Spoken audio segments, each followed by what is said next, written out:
Aurelia Sterling não sabia que as promessas do rei Alpha eram tecidas de cinzas. Ela não sabia que a grande cimeira era apenas um palco montado para a sua execução. A cimeira era aclamada em todos os territórios como o amanhecer de uma nova era de paz. E ela definitivamente não sabia que o fio dourado do seu vínculo de companheiros estava prestes a tornar-se um laço. Essa magia antiga tinha ancorado a sua alma a este território antigo por 7 anos. Tudo o que ela sabia era a queda súbita e sufocante da temperatura na grande catedral. Os tetos abobadados da antiga estrutura de pedra aprisionavam o calor de milhares de nobres Lycans. O ar estava denso com o cheiro de veado assado, vinho com especiarias e o forte odor almiscarado de antecipação predatória. Estandartes de prata e verde floresta pendiam das vigas, exibindo orgulhosamente o brasão do monarca governante. No estrado elevado, sentada num trono esculpido em madeira de ferro petrificada, Aurélia mantinha a sua postura impecável. Ela usava um vestido azul meia-noite, mas era o seu cabelo que comandava a reverência absoluta da sala. Caindo pelas suas costas e derramando-se sobre os braços do trono, o seu cabelo era um rio de prata líquida. Era a manifestação física do seu vínculo sagrado com a alcateia, brilhando com a tênue luz etérea da bênção da divindade divina. Durante 7 anos, essa luz manteve o reino fértil. Manteve os guerreiros fortes e as fronteiras impenetráveis. A cerimônia de união deveria ser o início de tudo. Em vez disso, enquanto os enormes portais de madeira da catedral rangiam ao abrir-se para admitir o último convidado da noite, Aurélia sentiu uma lâmina fantasma pressionar a base da sua garganta. Valerius Silverwood levantou-se do trono ao seu lado. Ele era um homem esculpido em mármore e ambição. Possuía ombros largos o suficiente para carregar um império e olhos da cor de uma tempestade a formar-se. O seu cheiro, uma mistura familiar de pinho e ozono, explodiu com um pico súbito e agudo de dominância. Fez com que os alfas menores na sala expusessem as suas gargantas em submissão. Mas quando ele se aproximou da beira do estrado, não estendeu a mão para Aurélia. Ele não projetou o calor protetor de um companheiro. A multidão abriu-se. A caminhar pelo corredor central, envolta num manto de veludo carmesim que insultava a solenidade da catedral, estava Cynthia Thorne. A respiração de Aurélia falhou. Embora o seu rosto permanecesse uma máscara impassível de porcelana, Cynthia não era uma luna. Ela não possuía magia da terra, nem ligação espiritual às raízes ancestrais deste domínio. Ela era uma alpinista social, uma manipuladora que mascarava o cheiro de engano por trás de pesadas camadas de água de rosas importada. No entanto, quando a mulher se aproximou dos degraus do estrado, Valerius desceu para a encontrar. Ele pegou na mão dela, o seu polegar traçando os nós dos dedos com uma ternura que enviou um violento tremor físico através do fio dourado que ligava a sua alma à sua verdadeira companheira. Senhores e senhoras do nosso grande reino, a voz de Valerius ecoou, amplificada pela acústica natural das paredes de pedra. Estamos à beira de uma nova era, uma era que requer força moderna, alianças expandidas e uma visão que olha para além dos velhos costumes. Uma dor oca floresceu no centro do peito de Aurélia. A temperatura ao redor do seu trono pareceu cair a pique, congelando o vinho com especiarias nas taças dos nobres mais próximos. A luz ambiente que irradiava do seu cabelo prateado diminuiu, uma reação biológica à profunda rejeição que emanava do seu alfa. Durante anos, as lunas serviram como a âncora espiritual das nossas terras, continuou Valerius, finalmente lançando um olhar para Aurélia. Os seus olhos cinzentos como a tempestade estavam totalmente desprovidos de culpa. Eram calculistas, frios. Mas os fardos do governo secular, de liderar os nossos exércitos e expandir a nossa economia, exigem um tipo diferente de parceria. Portanto, pelo meu direito absoluto como rei alfa, eu decreto a elevação de Cynthia Thorne. Um suspiro coletivo sugou o oxigênio da catedral.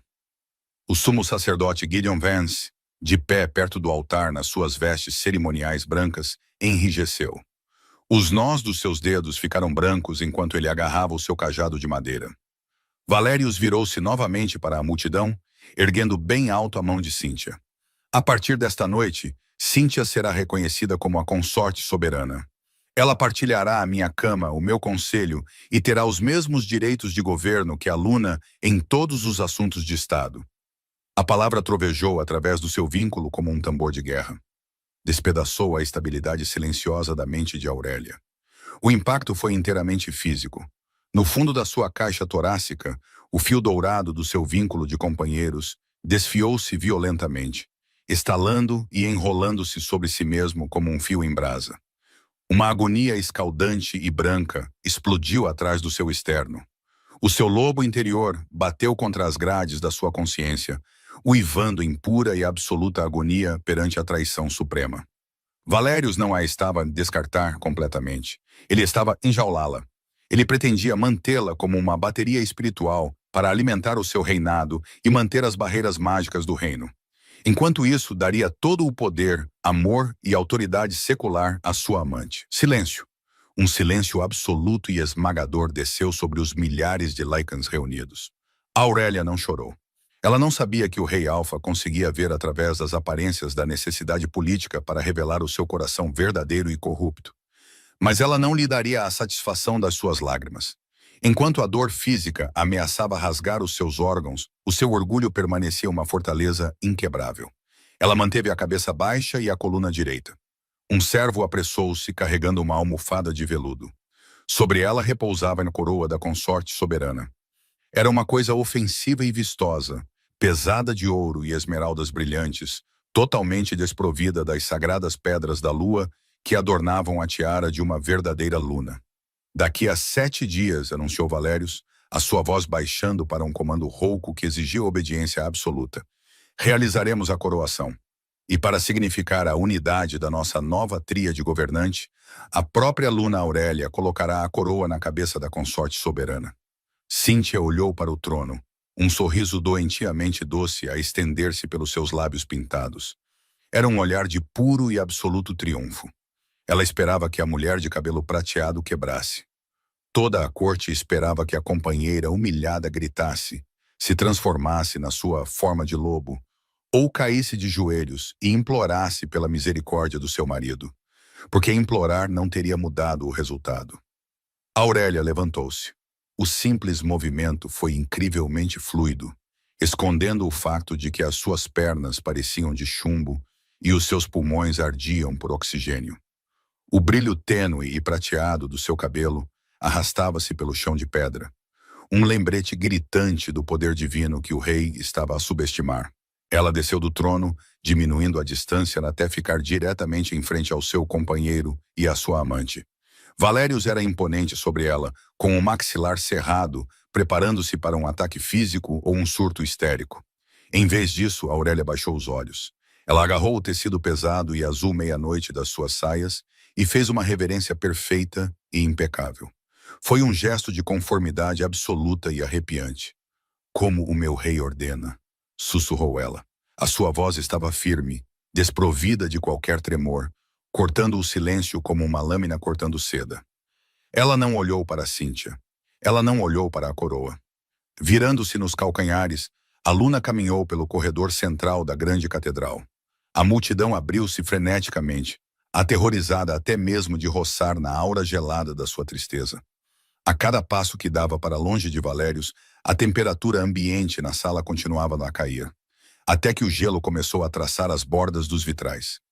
Ela deixou o rei de pé no centro do seu suposto triunfo, parecendo de repente muito pequeno sob as sombras iminentes do teto abobadado. Os sólidos portões de madeira fecharam-se atrás dela, com um som como o fim do mundo. E só então, no corredor vazio e gelado onde ninguém podia ver, as suas mãos começaram a tremer. 2 dias passaram-se num isolamento forçado e agonizante. Aurélia era efetivamente uma prisioneira nos seus próprios aposentos. 4 guardas reais de elite estavam do lado de fora das suas pesadas portas, uma imposição educada da sua nova realidade. Não lhe eram permitidos visitantes, nem mesmo as suas damas de companhia.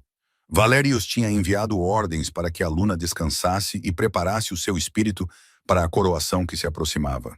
A traição instalara-se nos seus ossos como uma doença terminal. Os seus aposentos, outrora um santuário cheio do cheiro de cedro e do calor de uma vida partilhada, agora pareciam um mausoléu. Ela tinha sistematicamente despido a cama dos seus lençóis, atirando as sedas que cheiravam a pinho e ozono para a lareira acesa. Ela recusava-se a dormir, recusava-se a comer as refeições ricas deixadas à sua porta. Em vez disso, sentava-se na varanda de pedra gelada, deixando os ventos rigorosos do inverno chicotearem o seu rosto. O frio era um alívio. Prefiro arder com a verdade do que congelar dentro de uma mentira, pensou ela, observando a linha distante e escura das árvores da floresta exilada. O plano de Valérius era brutalmente claro. As leis do Império Lycan ditavam que um vínculo de companheiros predestinados não podia ser dissolvido por um simples decreto de divórcio. Estava ligado ao sangue, à alma e à magia da própria terra. Se ele a banisse, a Alcateia perderia a sua ligação com a Mãe Celestial. As colheitas falhariam. Os guerreiros perderiam a sua cura acelerada. Ele precisava que ela ficasse, que se sentasse silenciosamente nas sombras e sangrasse a sua energia espiritual para a terra, enquanto Cíntia desfilava com a coroa de esmeraldas. Não usada, não possuída, escolhida. Era isso que uma companheira deveria ser. Quando os sinos da meia-noite da capital tocaram, sinalizando a hora mais profunda da noite, Aurélia levantou-se do chão da varanda. O seu cabelo prateado chicoteava descontroladamente ao vento. Ela não era uma bateria. Ela era uma entidade soberana da terra e não permitiria que a sua ligação sagrada fosse usada como arma para a glória de um usurpador. Tinha de haver uma maneira de quebrar o inquebrável. Envolta num manto escuro de lã que escondia o brilho radiante do seu cabelo, Aurélia moveu-se para a parede mais distante do seu quarto. Atrás de uma pesada tapeçaria, que representava a fundação do reino de Silverwood, havia uma passagem de criados estreita e esquecida.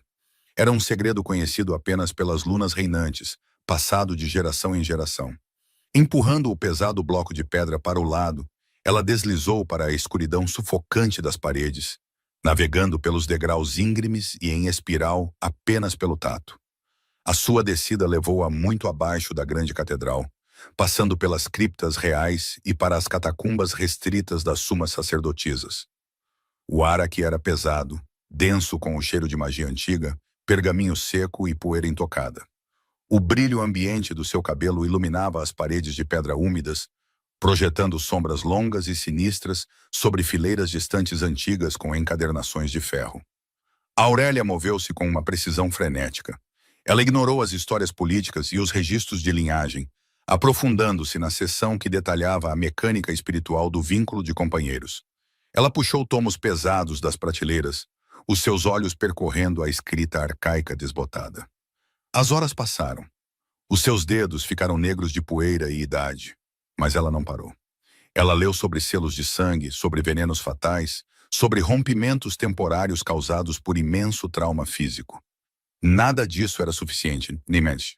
Ela precisava de uma erradicação permanente do fio dourado. Finalmente, perto do fundo de um baú de madeira podre, os seus dedos tocaram num pergaminho preso com um fio de prata manchado. O pergaminho era quebradiço. A tinta desbotara para a cor de sangue seco.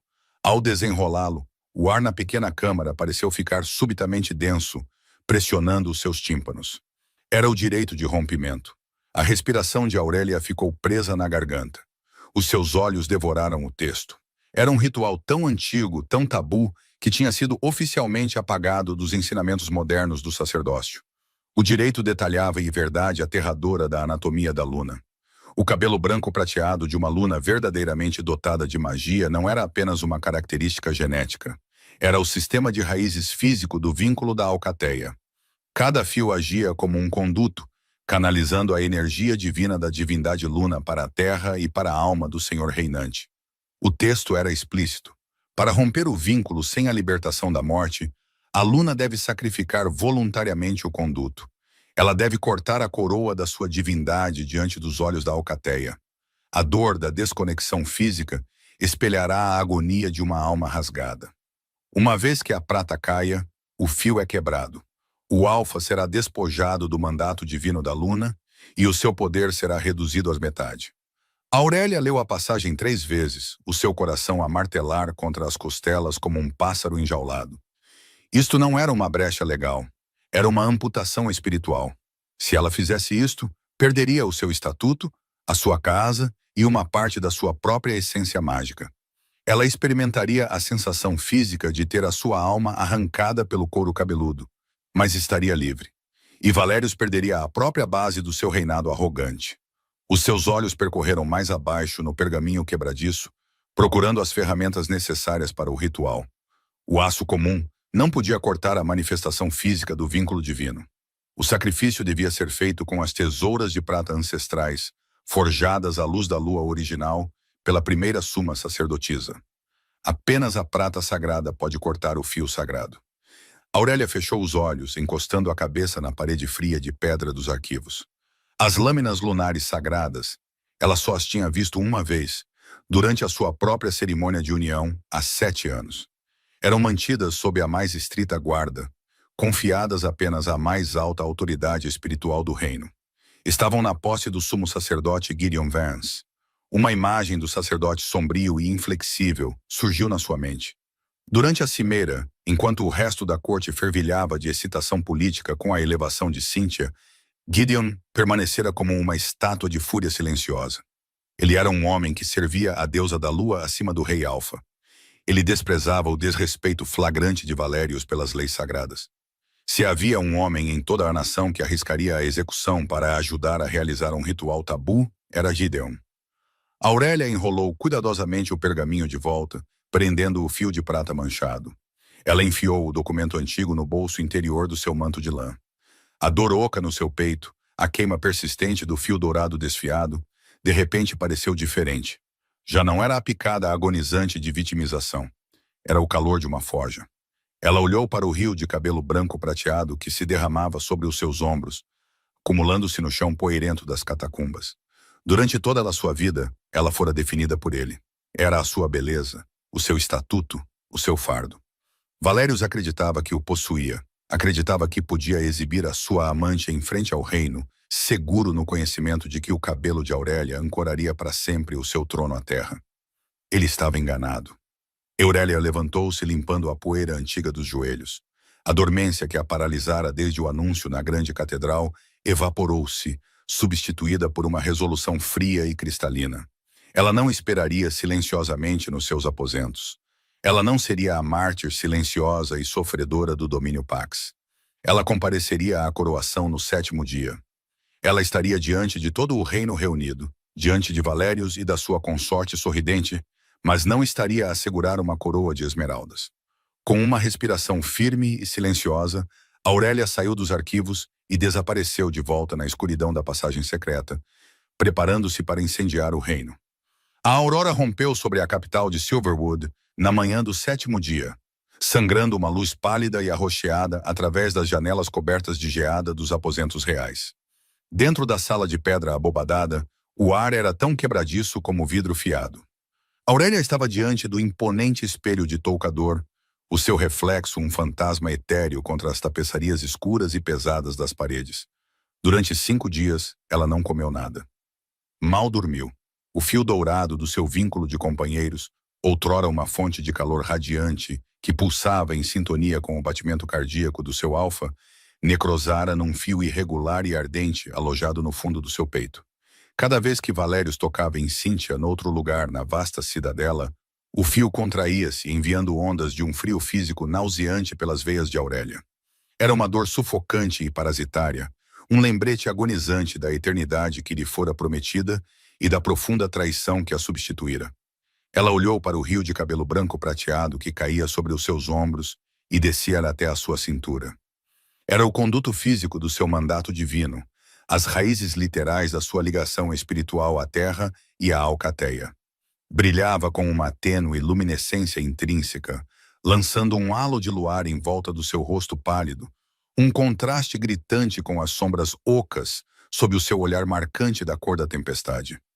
Hoje, Valérios esperava que ela usasse a autoridade deste cabelo sagrado para validar a sua traição suprema. Esperava que ela baixasse a cabeça, engolisse o orgulho e colocasse a coroa de consorte soberana na cabeça de uma usurpadora. Esperava que a luna da dinastia reinante se tornasse um ornamento complacente na sua própria humilhação, em nome da estabilidade política e da sua paixão tóxica. Eu vou incendiar o reino inteiro antes de permitir que isso aconteça, pensou ela, o voto a instalar-se na sua medula como aço endurecido. Uma batida pesada e rítmica ecoou contra as portas de carvalho com ferragens de ferro dos seus aposentos. Os 4 guardas reais de elite estacionados do lado de fora afastaram-se, o tilintar das suas armaduras a sinalizar a chegada do único visitante autorizado a ver a Luna antes da cerimônia. A pesada porta rangeu ao abrir-se, admitindo uma rajada de ar viciado do corredor, seguida imediatamente pelo cheiro acentuado e adstringente de mirra queimada e pergaminho antigo. O sumo sacerdote Gideon entrou na sala. Ele era uma figura formidável, alto e inflexível, vestido com as vestes brancas e prateadas, em camadas do seu ofício sagrado. O seu rosto era uma paisagem de linhas profundas, esculpidas por anos de adesão estrita às leis do Criador sagrado. Ele carregava o seu pesado cajado de madeira numa mão, a lua crescente de prata no seu topo, a captar a luz fraca da aurora. A pesada porta fechou-se atrás dele, selando-os em privacidade absoluta. Por um longo momento, nenhum deles falou. O silêncio entre eles era denso, em camadas com a tensão não dita de um reino a equilibrar-se no fio de uma lâmina. O olhar de Gideon varreu-a, observando a seda branca imaculada e sem adornos do seu vestido, a vestimenta tradicional de luto e ritos sagrados, completamente desprovida do brasão azul meia-noite da Casa Real. Aurélia afastou-se do espelho. O seu rosto era uma máscara de porcelana fria, desprovida do desespero choroso que toda a corte assumia que ela estava a sofrer em privado. Ela não fez uma reverência. Não ofereceu uma saudação formal. Em vez disso, ela enfiou a mão no bolso escondido do seu manto de lã escuro, que estava pendurado nas costas de uma cadeira próxima, e retirou o pergaminho quebradiço preso com um fio de prata manchado. Ela estendeu a mão. O pergaminho do rito de rompimento repousava na sua palma aberta como um explosivo adormecido. Os olhos de Gideon caíram sobre o objeto. A respiração do sumo sacerdote falhou, uma inspiração aguda e involuntária que traiu o seu choque. Ele não precisava de desenrolar o pergaminho para saber o que era. O selo arcaico, a tecelagem específica do fio de prata, o horror palpável e sufocante da magia proibida que irradiava do documento antigo, ele reconheceu-o instantaneamente. Era o ritual tabu, a peça de teologia mais destrutiva escondida sob a grande catedral. Entraste nas catacumbas restritas. Gideon sussurrou, a sua voz baixando para um sussurro áspero e perigoso. Ele aproximou-se, os seus olhos cinzentos como a tempestade a procurar no rosto dela qualquer sinal de hesitação. Luna, compreendes o que estás a assegurar? Compreendes o cataclismo que este pergaminho exige? Compreendo que um vínculo corrompido pelo engano é um veneno para a terra, respondeu Aurélia, a sua voz estranhamente firme. Ela não retirou a mão. O rei Alfa acredita que pode enjaular o meu espírito para ancorar o seu reinado enquanto eleva a sua amante à minha igual. Ele acredita que as leis dos nossos antepassados são meras sugestões que ele pode anular com um decreto real. Ele pensa que a magia divina no meu sangue pode ser acorrentada e colhida por um homem que já não respeita a sua fonte. Ele está enganado. O homem mais velho olhou para o pergaminho, os músculos do seu maxilar a contraírem-se com força. O rompimento não é um divórcio legal, Aurélia. É uma amputação física da alma. O teu cabelo é o conduto da bênção da deusa da lua. Rompê-lo voluntariamente é arrancar o fio dourado do seu próprio peito pela raiz. A agonia física será inimaginável. Não é tentado há 4 séculos porque o choque por si só é suficiente para parar o coração de um Lycan. O meu coração parou de bater por ele há 5 noites, afirmou a mulher de cabelo prateado, o seu tom totalmente desprovido de melodrama. Foi uma simples declaração factual de morte. Não estou a pedir a sua permissão, sumo sacerdote Gideon. Estou a pedir o instrumento da minha libertação. O silêncio na sala estendeu-se até parecer que as paredes de pedra estavam a vibrar com a pressão. Gideon olhou para a jovem mulher à sua frente.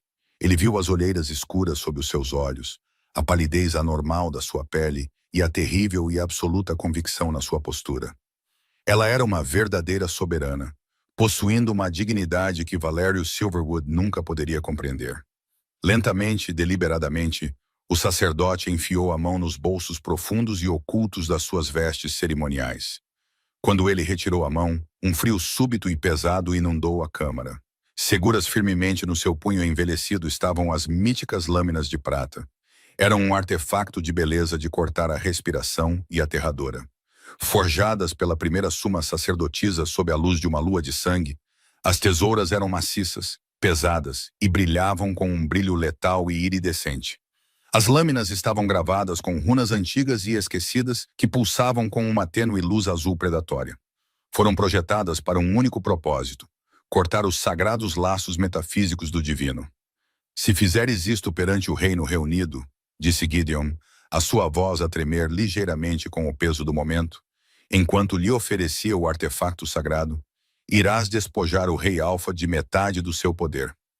As barreiras mágicas do reino decairão. A terra rejeitará a sua autoridade. Ele caçar-te-á até aos confins da terra pelo que lhe tiras hoje. Aurélia estendeu a mão. Os seus dedos finos fecharam-se em torno dos cabos frios e texturizados da arma gravada com runas. Um choque de eletricidade estática pura subiu pelo seu braço, instalando-se no fundo do seu peito. Era a sensação de poder bruto e puro a reconhecer o seu verdadeiro mestre. Que ele tente, sussurrou ela, deslizando a arma pesada para uma bainha escondida, costurada no fundo das dobras do seu vestido branco imaculado e sem adornos. A deusa da lua protege aqueles que se recusam a curvar-se a falsos ídolos. Gideon inclinou a cabeça num gesto de profundo e último respeito. Então que a deusa guie a tua mão, soberana. 2 horas depois, os grandes sinos da capital começaram a tocar, um som ensurdecedor e rítmico que vibrava pelas ruas de calçada e ecoava nas altas torres da grande catedral. Toda a nobreza do império, juntamente com milhares de cidadãos comuns, tinha se amontoado na maciça estrutura de pedra. O ar lá dentro era sufocante, pesado com o cheiro asfixiante de carnes assadas, perfumes florais excessivos e a antecipação suada coletiva de um espetáculo político. Sussurros sibilavam pelos bancos como um ninho de víboras, especulando se a Luna choraria, imploraria ou simplesmente renderia a sua dignidade em silêncio. Na extremidade do corredor central, elevado sobre um maciço estrado de mármore preto polido, estava Valérios. Ele usava a armadura cerimonial do rei Alfa, um conjunto deslumbrante de prata e couro azul meia-noite que acentuava a pura e imponente largura dos seus ombros. Os seus olhos cinzentos como a tempestade varriam a multidão com uma arrogância predatória. Ao seu lado, irradiando uma doçura artificial enjoativa que mascarava um núcleo oco, estava Cynthia Thorne. Ela estava envolta em veludo carmesim, a sua postura a exalar a satisfação presunçosa de uma mulher que acreditava ter finalmente conquistado o pico inexpugnável do reino. Sentada sobre uma almofada de veludo macio num pedestal dourado, entre eles estava a diadema cerimonial da consorte. Captava a luz dos maciços candelabros, uma exibição vistosa de esmeraldas e ouro que carecia de qualquer verdadeira ressonância espiritual. O toque dos sinos cessou abruptamente. As pesadas portas de carvalho na parte de trás da catedral rangeram ao abrir-se, balançando para dentro com um som que exigia atenção absoluta. O murmúrio dos milhares de Lycans morreu instantaneamente. Um silêncio profundo e antinatural varreu o espaço cavernoso, substituindo o calor sufocante por um frio súbito e profundo até aos ossos. Aurélia atravessou o limiar. Ela não usava o azul meia-noite da casa real. Usava um vestido de seda pura e ofuscante, desprovido de qualquer brasão, joia ou insígnia. Era a cor de uma lua de inverno, austera e intransigente. O seu cabelo branco prateado, a coroa radiante da sua ligação divina, caía pelas suas costas como uma cascata de luz líquida, captando a magia ambiente da sala e iluminando o espaço à sua volta. Ela era uma visão de soberania sagrada e indomada, completamente desvinculada das maquinações políticas da corte. Ela começou a sua caminhada pelo corredor central. Cada passo era medido, silencioso e deliberado. A multidão abriu-se freneticamente, pressionando-se contra os bancos de madeira para evitar tocá-la. A manifestação física da sua aura era avassaladora. A cada metro que avançava, a temperatura na catedral caía a pique. O hálito dos nobres começou a formar-se no ar como névoa branca. O gelo começou a espalhar-se pelas bordas das maciças janelas de vitral, obscurecendo a luz da manhã e lançando uma sombra longa e fria sobre a congregação. Valérios observava a aproximar-se. O seu maxilar contraiu-se, um músculo a vibrar furiosamente na sua bochecha. Ele esperava que ela chegasse quebrada, com os olhos vermelhos de chorar, a sua postura submissa. Ele antecipara uma demonstração de conformidade silenciosa, um sacrifício trágico, mas necessário para garantir os seus desejos sem desestabilizar o reino. Em vez disso, ela movia-se com a graça aterradora de um carrasco a subir ao cadafalso. Um arrepio de inquietação genuína e inexplicável arranhou a parte de trás da sua mente, um aviso primal do seu lobo, mas a sua arrogância imponente rapidamente o esmagou. Ela estava ligada a ele. O fio dourado exigia a sua obediência. Aurélia chegou à base do estrado. Ela parou, os seus olhos levantando-se para encontrar os do seu companheiro. Não havia amor no seu olhar, não havia tristeza. Havia apenas um vasto vazio glacial que fez o pulso do rei Alfa vacilar inexplicavelmente. A temperatura na vizinhança imediata do estrado caiu tão drasticamente que uma fina camada de geada começou a cristalizar-se nos degraus de mármore. Luna Aurélia. A voz de Valérius ecoou pela catedral silenciosa, carregando a ressonância pesada e comandante do seu tom alfa. Era um som projetado para forçar a submissão nos ossos de quem o ouvisse. Tu estás perante a Alcateia neste amanhecer de uma nova era. Reunimo-nos para formalizar a unidade da nossa força. Ele gesticulou amplamente para a mulher ao seu lado. Cíntia inclinou o queixo para cima, oferecendo à verdadeira Luna um sorriso tingido de uma piedade absolutamente venenosa. Era o sorriso de uma ladra que roubara um tesouro que nunca poderia verdadeiramente compreender, exibindo o seu prêmio diante do seu legítimo dono. Pelos ritos antigos do Alfa, continuou o rei, a sua voz a ressoar nos arcos de pedra, projetando uma falsa sensação de controlo absoluto. Eu decretei a elevação de Cynthia Thorne à consorte soberana. Ela estará como minha igual no governo secular destas terras. Para selar este vínculo perante os olhos da deusa da lua, eu ordeno-te, minha Luna, que pegues na coroa e a coloques na sua cabeça. O silêncio que se seguiu foi absoluto. Milhares de olhos fixaram-se na figura solitária de branco na base das escadas. O reino inteiro prendeu a respiração coletiva, esperando pela humilhação final e esmagadora da mulher de cabelo prateado. Esperaram pelas lágrimas inevitáveis, pelas mãos trêmulas, pelo orgulho despedaçado. Aurélia não se moveu em direção ao pedestal dourado. Ela não estendeu a mão para a almofada de veludo. Permaneceu perfeitamente imóvel, a sua coluna uma haste de ferro. Eu sou a Luna do reino de Silverwood, falou Aurélia. A sua voz não era alta, mas possuía uma estranha ressonância acústica que penetrava nas próprias almas de cada Lycan na sala. Era uma voz ligada às raízes da própria terra, carregando o peso de florestas antigas e pedra subterrânea profunda. A minha autoridade não é concedida por um decreto real. É forjada na terra, no sangue dos nossos antepassados e, na verdade, sagrada de um vínculo predestinado. Não é algo que possas legislar para satisfazer uma paixão passageira. Valérius franziu a testa, a inquietação no seu peito a florescer subitamente, num pico agudo de aviso. A sua besta interior rosnou, debatendo-se contra as suas costelas, sentindo uma mudança catastrófica na atmosfera. O cheiro de chuva e ozono, o precursor de uma tempestade maciça, começou a emanar da pele de Aurélia em ondas sufocantes. Aurélia, avisou ele, a sua voz baixando para uma ameaça perigosa e retumbante. Pega na coroa. Não testes a minha paciência hoje. Faz o que é exigido de ti para a estabilidade da Alcateia. A Luna ignorou-o completamente. O seu olhar varreu a audiência horrorizada e cativa da nobreza, forçando-os a testemunhar a verdade nua e crua das ações do seu rei, antes de se fixar novamente no homem que lhe prometera a eternidade e entregara apenas traição.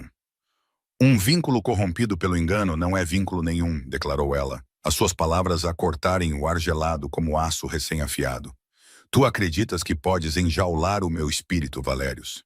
Acreditas que podes escolher a magia divina do meu sangue para ancorar o teu trono enquanto ofereces o lugar de honra a uma sombra. Tu exiges a minha submissão. Ela deu um único passo para cima no estrado. A geada que irradiava das suas botas estalou ruidosamente contra o mármore preto. O som ecoou como um tiro de pistola no silêncio cavernoso. Eu dou-te o meu rompimento em vez disso. Antes que o rei Alfa pudesse processar o significado das suas palavras, Aurélia enfiou a mão nas dobras do seu vestido branco. A sua mão emergiu, agarrando os cabos pesados e gravados com runas.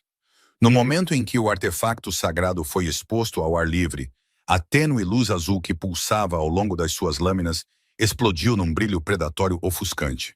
Um grito coletivo de puro e absoluto terror irrompeu das primeiras filas da nobreza. Eles reconheceram as tesouras. Todo o Lycan educado conhecia a mitologia aterradora da arma tabu.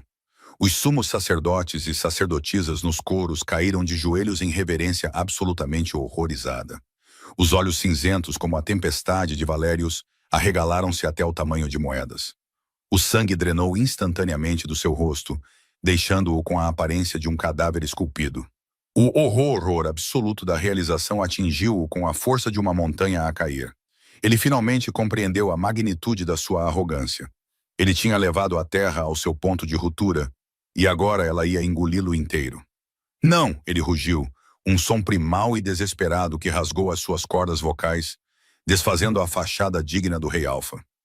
Ele lançou-se para a frente, atirando o seu corpo maciço em direção à beira do estrado, a sua mão estendida para a parar, para a puxar de volta do precipício da destruição absoluta. Ele estava uma fração de segundo atrasado demais. Com um movimento rápido e brutalmente decisivo, Aurélia estendeu a mão esquerda para trás, juntando a maciça e pesada cascata do seu cabelo prateado brilhante num único feixe grosso na base do seu pescoço. Ela ergueu as pesadas lâminas brilhantes, posicionando as lâminas rúnicas afiadas como navalhas contra a pele do seu couro cabeludo. Ela não vacilou, não hesitou. As lâminas fecharam-se. O som físico do cabelo a ser cortado ecoou pela catedral com o volume impossível de um glaciar a rachar. Era um ruído que não pertencia ao mundo físico, um rasgar metafísico que vibrava nos dentes e ossos de todos os presentes.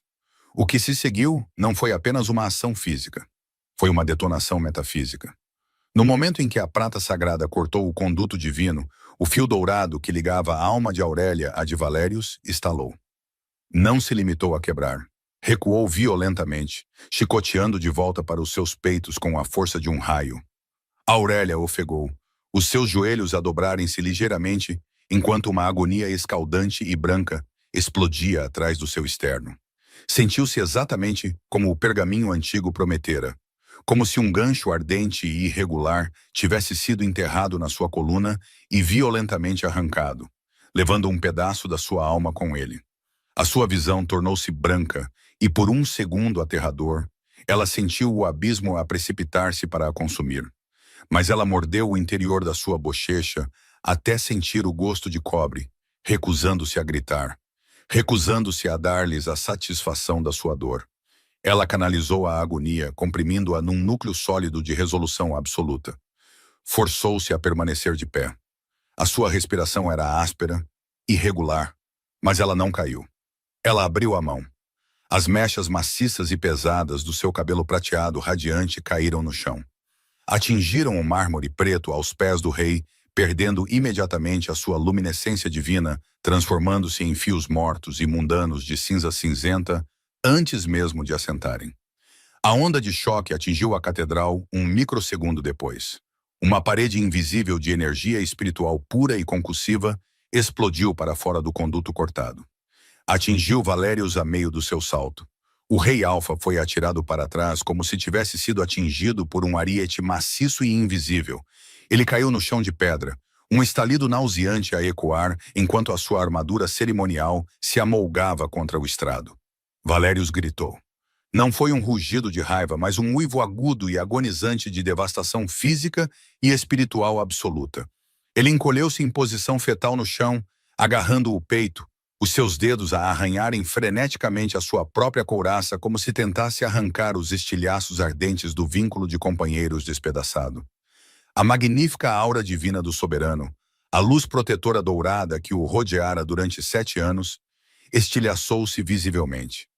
Rachou no ar como vidro a partir-se e dissolveu-se no nada, deixando-o com um aspecto mundano, pequeno e totalmente quebrado. O rei invencível era de repente nada mais do que um homem a sangrar e a chorar. A onda de choque não parou com o rei. Rasgou pela catedral, Um furacão de vento gelado que apagou todas as velas e tochas na maciça estrutura num único instante aterrador. As maciças janelas de vitral, que representavam a história do reino, explodiram para fora, chovendo cacos de vidro coloridos sobre a nobreza, a gritar e em pânico abaixo. Os pesados bancos de carvalho estilhaçaram-se sob a imensa pressão. Os estandartes com o brasão de Valérios rasgaram-se dos seus suportes e esvoaçaram para o chão como folhas mortas, símbolos de um reinado que acabara de ser espiritualmente decapitado. Cynthia Thorne fora atirada de costas, o seu vestido de veludo carmesim emaranhado nas suas pernas, a gritar em terror irracional enquanto a temperatura na sala caía para níveis abaixo de zero. A vistosa peça de cabeça dourada fora arrancada do seu pedestal, rolando inutilmente pelo chão para tilintar contra os degraus de pedra. As suas esmeraldas racharam, o seu ouro dobrado e manchado pela pura força da reação mágica. Através do caos, dos gritos e do vórtice de geada e vidro estilhaçado, Aurélia permaneceu completamente imóvel. A sua respiração era irregular, o seu peito a arfar enquanto absorvia o choque traumático da amputação. Mas a sua coluna permanecia perfeitamente, impecavelmente direita. O seu cabelo desaparecera, reduzido a um corte irregular até ao queixo que emoldurava o seu rosto pálido e ferozmente belo. E então, a mudança ocorreu. Sem o peso avassalador do conduto de prata a drenar a sua energia para o alfa, um novo tipo de poder, completamente diferente, começou a pulsar sob a sua pele. Não era o luar frio e etéreo da Luna, mas uma magia da terra antiga e selvagem que lhe pertencia inteiramente. Surgiu do chão de pedra, correndo pelas suas veias como um rio de prata líquida. Ela podia sentir o batimento cardíaco dos bosques sussurrantes a milhas de distância. Podia sentir as raízes profundas e subterrâneas do continente. Ela já não era apenas a companheira de um rei. Era uma força da natureza desencadeada. Ela olhou para a forma contorcida e ofegante do homem que outrora amara. O governante arrogante que pensara poder comandar os céus estava agora a arranhar o chão de pedra, a sufocar com as suas próprias respirações irregulares, enquanto a realidade do seu poder cortado se instalava. As barreiras mágicas do reino já estavam a começar a fraturar-se, as proteções ligadas à sua aura a desfazerem-se em tempo real. Ele estava a perder tudo. Ele observou-a partir como um homem a ver o seu próprio coração a sair do seu peito, porque era exatamente isso que ela era. E porque implorar não teria mudado o resultado. Aurélia não ofereceu uma palavra final. Não se vangloriou. Não exigiu um pedido de desculpas. Simplesmente virou as costas ao rei quebrado, a amante a gritar e a catedral estilhaçada. Com a relíquia tabu ainda a pender frouxamente da sua mão, a pingar o sangue metafísico de um vínculo assassinado, a Luna rompida caminhou de volta pelo corredor. Ela passou por cima do vinho congelado, pelos corpos encolhidos da nobreza que tão ansiosamente antecipara a sua queda, e saiu da capital para o frio absoluto e libertador do norte indomado. Durante 3 dias, a Luna rompida moveu-se incansavelmente para norte. A jornada para longe da capital foi um borrão de geada cortante e agonia física. Cada passo que Aurélia dava para longe da grande catedral era acompanhado por um puxão fantasma vicioso no seu peito. Os restos necrosados do fio dourado a lutar contra a sua própria morte. Ela abandonara as estradas de calçada lisas dos territórios interiores, escolhendo em vez disso navegar pelas densas e indomadas florestas de pinheiros. O seu outrora imaculado vestido de seda branca estava agora manchado de lama escura e coberto de gelo. No entanto, ela usava-o com a postura inflexível de uma soberana a marchar para a guerra. O frio infiltrava-se pelo tecido fino, mordendo a sua pele como 1000 pequenas adagas. O vento uivava através dos ramos esqueléticos, chicoteando o seu cabelo irregular até ao queixo contra as suas bochechas geladas. Ela não tremia. Não parava para descansar. A dor no seu peito era uma dor oca constante, um vazio cavernoso onde o vínculo sagrado outrora pulsara com calor dourado. Agora havia apenas a verdade fria e dura do seu isolamento. Mas sob esse vazio, uma nova sensação começava a agitar-se. Uma vibração profunda e ressonante que parecia ecoar da terra congelada sob as suas botas. Era a sua própria magia, crua e desamarrada, a despertar do seu longo sono. Cada gota de sangue nas suas veias reconhecia a natureza selvagem e indomada. Ela pertencia à terra, não a um trono de engano. Os portões de ferro irregulares da fronteira norte surgiram à frente. Para além desses pilares enferrujados ficavam os bosques sussurrantes, uma vasta e sem lei extensão de território neutro fora da jurisdição do trono. Era a sua salvação. As barras de ferro estavam espessas com séculos de geada e negligência. Durante gerações, a passagem da fronteira fora um símbolo de exílio, um limiar de sentido único para os indesejados, os banidos e os quebrados. Aurélia aproximou-se não como uma vítima, mas como uma conquistadora a reclamar a sua própria liberdade. Antes que ela pudesse atravessar o limiar, o chão sob as suas botas começou a vibrar. Aurélia parou. O cheiro de cavalos suados, aço polido e agressão Lycan desesperada inundou o ar gelado. A cavalgar da linha das árvores atrás dela, um contingente de 20 cavaleiros reais de elite irrompeu pela clareira, cortando efetivamente o seu caminho para a fronteira. Os seus enormes cavalos de guerra bufavam plumas de vapor branco no crepúsculo, os seus cascos a rasgarem a terra congelada. Os cavaleiros usavam a pesada armadura prateada da guarda interna, o brasão do Alfa de Silverwood estampado nos seus peitos. Eram os cães do rei, enviados para arrastar a sua preciosa posse de volta para a sua jaula dourada. À frente do destacamento, o capitão da guarda puxou com força as rédeas, forçando a sua montada a uma paragem brusca. Ele era um guerreiro experiente, mas quando os seus olhos pousaram na figura solitária da mulher de cabelo prateado, um tremor visível de hesitação abalou a sua estrutura. Ela já não brilhava com o luar etéreo de uma companheira ligada. Mas uma magia da terra aterradora e selvagem parecia emanar da sua pele em ondas sufocantes. Os cavalos sentiram-no imediatamente. Dançaram para trás, relinchando em pânico primal, recusando-se a aproximar-se a menos de 10 jardas dela. "Luna Aurélia!" gritou o capitão, a sua voz a falhar ligeiramente antes de a forçar a um ladrar rígido de autoridade. "Por ordem direta do soberano Valério Silverwood, és ordenada a parar. Estás sob prisão por alta traição contra a coroa, sabotagem das proteções mágicas do reino e tentativa de assassinato do espírito do líder real." Aurélia não vacilou. Ela virou-se lentamente para encarar a cavalaria. Os seus olhos cinzentos, como vidro de tempestade, estavam totalmente desprovidos de medo. Havia apenas um vasto vazio glacial. "Eu já não sou a sua Luna", afirmou ela, a sua voz carregando uma estranha ressonância acústica que fez vibrar as agulhas de pinheiro próximas. "E um rei que governa pelo engano não tem autoridade sobre a terra." As palavras pairaram no ar gelado, pesadas de uma verdade inegável. O capitão engoliu em seco, o seu aperto no punho da espada a apertar-se. Ele servira à coroa durante 2 décadas, mas nunca vira um poder como este. Um poder que não exigia submissão, mas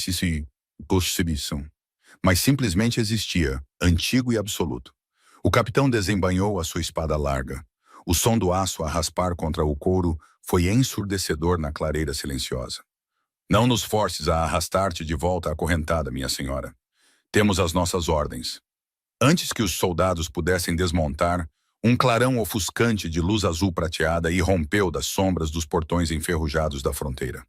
O baque pesado e rítmico de um cajado de madeira a bater na pedra ecoou pela clareira congelada. O sumo sacerdote Gideon saiu da névoa gelada, as suas vestes brancas e prateadas a esvoaçarem em torno da sua figura imponente. Ele antecipara a retaliação frenética do rei e contornara as estradas principais para chegar primeiro à fronteira. "Embainhem as vossas armas, capitão", rugiu o homem mais velho. Não era a voz de um clérigo frágil, mas o comando retumbante e aterrador de um executor divino. A lua crescente de prata no topo do seu cajado pulsava com uma luminescência ofuscante e predatória. O capitão piscou os olhos, claramente dividido entre as suas ordens seculares e o seu profundo medo religioso. "Sumo sacerdote", o rei ordenou. "O rei é um tolo que quebrou as leis fundamentais deste reino", interrompeu Gideon, colocando-se firmemente entre Aurélia e a cavalaria. Ele cravou a base do seu cajado na terra congelada. Uma onda de choque de pressão espiritual pura e sufocante explodiu para fora. Pelas leis antigas do Criador Celestial, uma luna rompida é sagrada e intocável. O seu corpo é um vaso de sacrifício divino. Pôr uma mão hostil sobre ela é convidar a ira absoluta dos céus sobre a vossa própria linhagem. A manifestação física da lei da deusa foi imediata e aterradora. A pressão do ar na clareira caiu a pique. Os enormes cavalos de guerra dobraram os joelhos, prendendo os seus cavaleiros ao chão. O capitão ofegou, largando a sua espada larga, enquanto um peso esmagador invisível forçava a sua testa contra a neve. A autoridade da coroa não significava absolutamente nada perante o antigo mandato divino.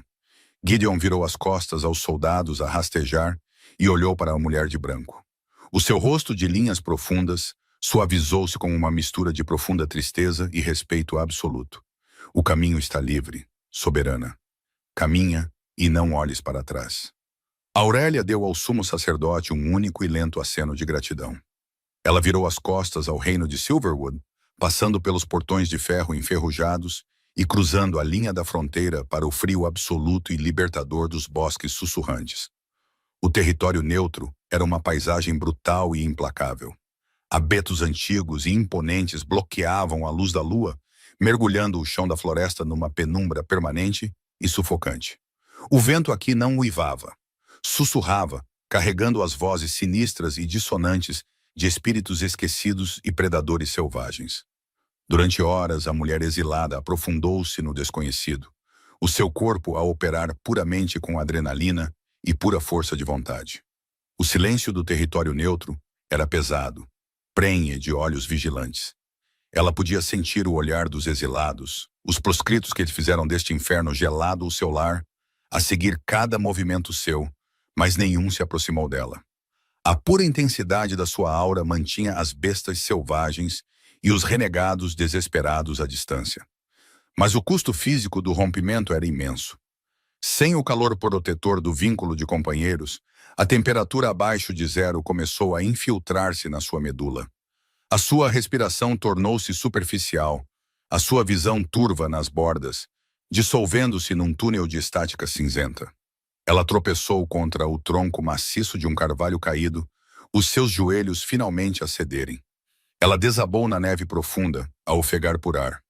A dormência gelada estava a subir pelas suas extremidades, ameaçando puxá-la para o abraço escuro e sedutor do sono eterno. Então ela sentiu-o.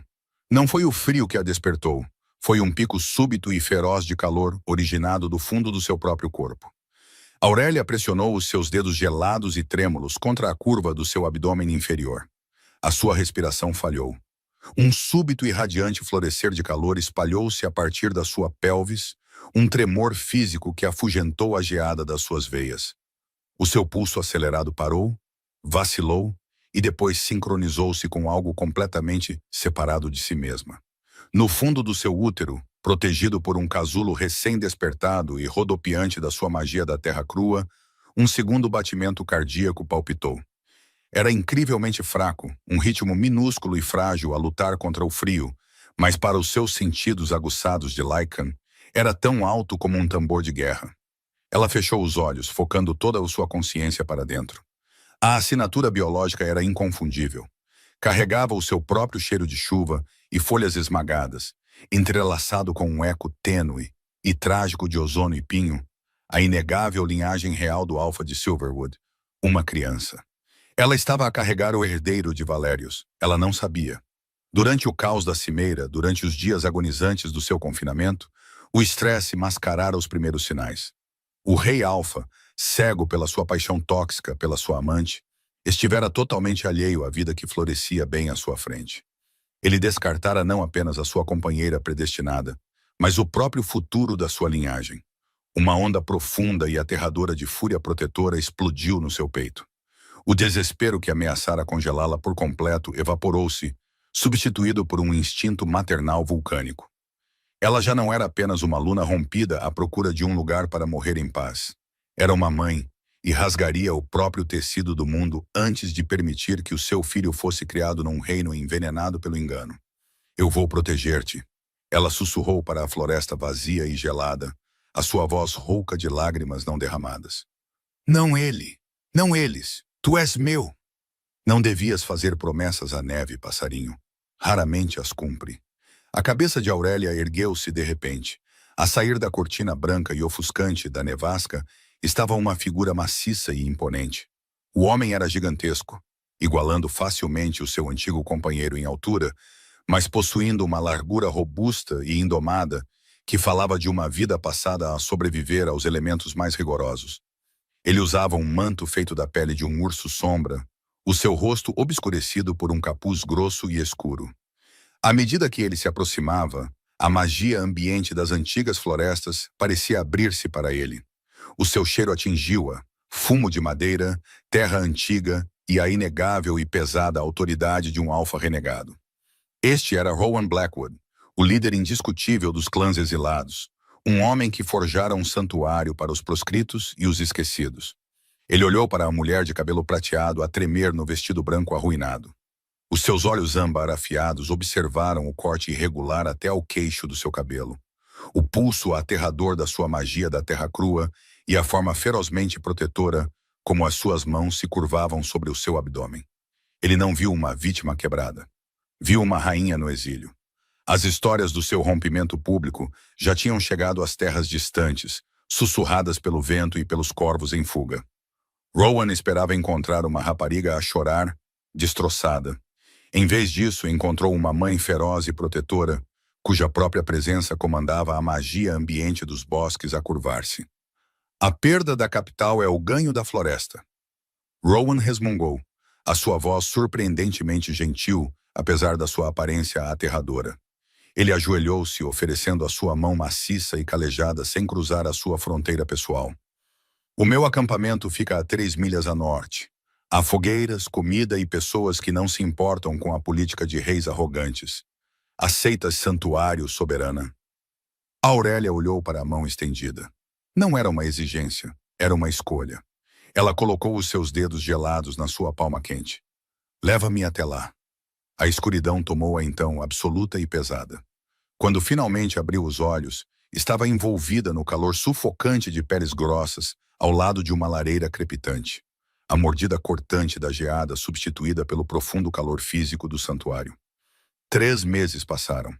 Os bosques sussurrantes, especificamente o assentamento das terras distantes governado por Rowan, sofreram uma transformação milagrosa. Onde antes havia apenas terra congelada e arbustos de inverno a lutar, uma vida vibrante começou a irromper. A magia pessoal e inata de Aurélia, completamente desamarrada do peso opressivo do vínculo de Silverwood, floresceu. Ela passava os dias a caminhar pelo assentamento, a sua mera presença a fazer brotar sementes adormecidas. Rebrotos verdes perfuravam a neve espessa. Os clãs exilados, que tinham sobrevivido com rações escassas durante anos, agora encontravam-se rodeados por uma abundância de colheitas de final de inverno. Os lobos renegados, outrora endurecidos e amargos por anos de negligência, agora inclinavam a cabeça quando ela passava. Construíram-lhe um santuário, uma maciça cabana de troncos sólidos no coração do assentamento, forrada com as peles mais grossas e aquecida por uma lareira eterna. Rowan garantira que ninguém questionasse o seu passado ou perguntasse o seu nome. Para eles, ela era simplesmente a soberana, a salvadora de cabelo prateado, que trouxera o sol de volta ao seu mundo congelado. Ela passava as manhãs a caminhar entre os frágeis, os doentes e os jovens filhotes do clã. Um único toque dos seus dedos calejados era suficiente para curar ossos partidos e acalmar testas febris. Ela já não era a figura de proa silenciosa e sofredora de uma corte corrupta. O povo das terras distantes olhava para ela com genuína reverência, não porque um rei o ordenara, mas porque ela literalmente aquecera o seu mundo. O seu cabelo começava a crescer de novo, a brilhar com uma nova aura de luz estelar independente, e sob as suas túnicas simples de tecido caseiro, a curva da sua barriga tornava-se inegável. Enquanto as terras distantes prosperavam, a capital de Silverwood apodrecia por dentro. Valerius Silverwood estava na grande varanda da sua sala do trono, a olhar para as vastas terras agrícolas que rodeavam a cidadela. Os nós dos seus dedos estavam brancos enquanto ele agarrava as balaustradas de pedra. A visão diante dele era um pesadelo. Os campos, outrora exuberantes e férteis do reino, estavam completamente negros. As colheitas tinham murchado e morrido poucas semanas após a partida da sua verdadeira companheira. O solo transformara-se numa cinza seca e sem vida que se desfazia ao vento. As barreiras mágicas que protegiam as fronteiras estavam a piscar e a falhar, permitindo que matilhas de bestas-sombras selvagens devastassem as aldeias exteriores. Mas a decadência física da terra não era nada comparada à devastação que assolava o próprio corpo do rei. Valérius era uma casca oca do magnífico Alfa que outrora fora. Sem a energia espiritual da Luna a canalizar a bênção da deusa para a sua alma, a sua força sobrenatural estava a esgotar-se. A sua pele estava pálida, esticada sobre as maçãs do rosto. Círculos escuros e arroxeados sombreavam os seus olhos cinzentos como a tempestade. A dor fantasma no seu peito, a cratera vazia onde o fio dourado fora violentamente arrancado, era uma queimadura agonizante constante que nenhum curandeiro conseguia aliviar. Ele podia sentir o momento exato em que a sua força começou a diminuir. O puro custo físico de governar uma terra moribunda, sem a âncora espiritual de uma luna, estava lentamente a arrastá-lo para uma sepultura precoce. Ele pensara que podia enjaular o espírito dela. Pensara que o cabelo dela simplesmente continuaria a alimentar o seu reinado enquanto ela se sentava silenciosamente nas sombras. Nunca imaginara que ela possuísse a pura e aterradora força de vontade para amputar um pedaço da sua própria alma só para o desafiar. As grandes entradas de madeira da sala do trono abriram-se. O sumo sacerdote Gideon entrou, o seu rosto esculpido em pedra inflexível. "Chamaste-me, meu rei", disse o sacerdote, o seu tom desprovido de qualquer reverência tradicional. O rei quebrado virou-se, os seus movimentos rígidos e lentos. As colheitas do sul falharam completamente. As proteções da fronteira a leste colapsaram esta manhã. Os guerreiros relatam que as suas feridas já não estão a sarar. Ele respirou fundo. "Onde está ela, Gideon?" "A Luna está exatamente onde escolheu estar", respondeu o homem mais velho friamente. "Fora do teu alcance. Ela é a minha companheira." Valérius rugiu, o sussono, o som a ecoar oco na vasta sala gelada. Ele bateu com o punho na balaustrada, mas o impacto apenas enviou um choque de dor pelo seu braço enfraquecido. "Ela não pode simplesmente ir embora e deixar o meu reino morrer à fome. Ordeno que uses os espelhos de vidência. Rastreia a sua assinatura mágica. Diz-me onde ela se estará a esconder." Gideon não vacilou. "Não vou perverter as artes sagradas para caçar uma mulher que rompeu legitimamente o seu vínculo com um traidor. Além disso, a sua assinatura já não está ligada a esta terra. Ela reclamou a sua magia. Pertence apenas a ela agora." O sacerdote fez uma pausa, os seus olhos a estreitarem-se. Batedores que regressam das fronteiras do norte falam de um fenômeno estranho. Dizem que as zonas mortas das florestas do norte estão a florescer. Dizem que os clãs exilados encontraram uma nova soberana. Uma mulher com cabelo prateado que caminha pela terra e traz a primavera no seu rasto. Valérius congelou. As palavras atingiram-no como um golpe físico no estômago. Ela estava viva, estava a prosperar. Enquanto o seu reino se desmoronava em cinzas, ela estava a dar vida a um deserto. O custo catastrófico da sua cegueira finalmente, verdadeiramente, abateu-se sobre ele. Ele trocara uma deusa por uma imitação barata. E a própria terra o estava a punir por isso. "Prepara a carruagem real", sussurrou o rei, a sua voz a tremer com uma realização maníaca e desesperada. "Reúne a guarda de elite. Cavalgamos para os bosques sussurrantes." "Ela não voltará para ti", avisou Gideon, virando-se para sair. "Um nome não pronunciado por uma estação cria dentes, meu rei, e os dela destinam-se a despedaçar-te." Nas profundezas dos corredores sombrios do Palácio Real, Cynthia Thorne estava perfeitamente imóvel, as suas costas pressionadas contra a parede de pedra fria do lado de fora da sala do trono. Ela prendeu a respiração ao ouvir os passos ecoantes do sumo sacerdote a desaparecerem pelo corredor. As suas mãos tremiam.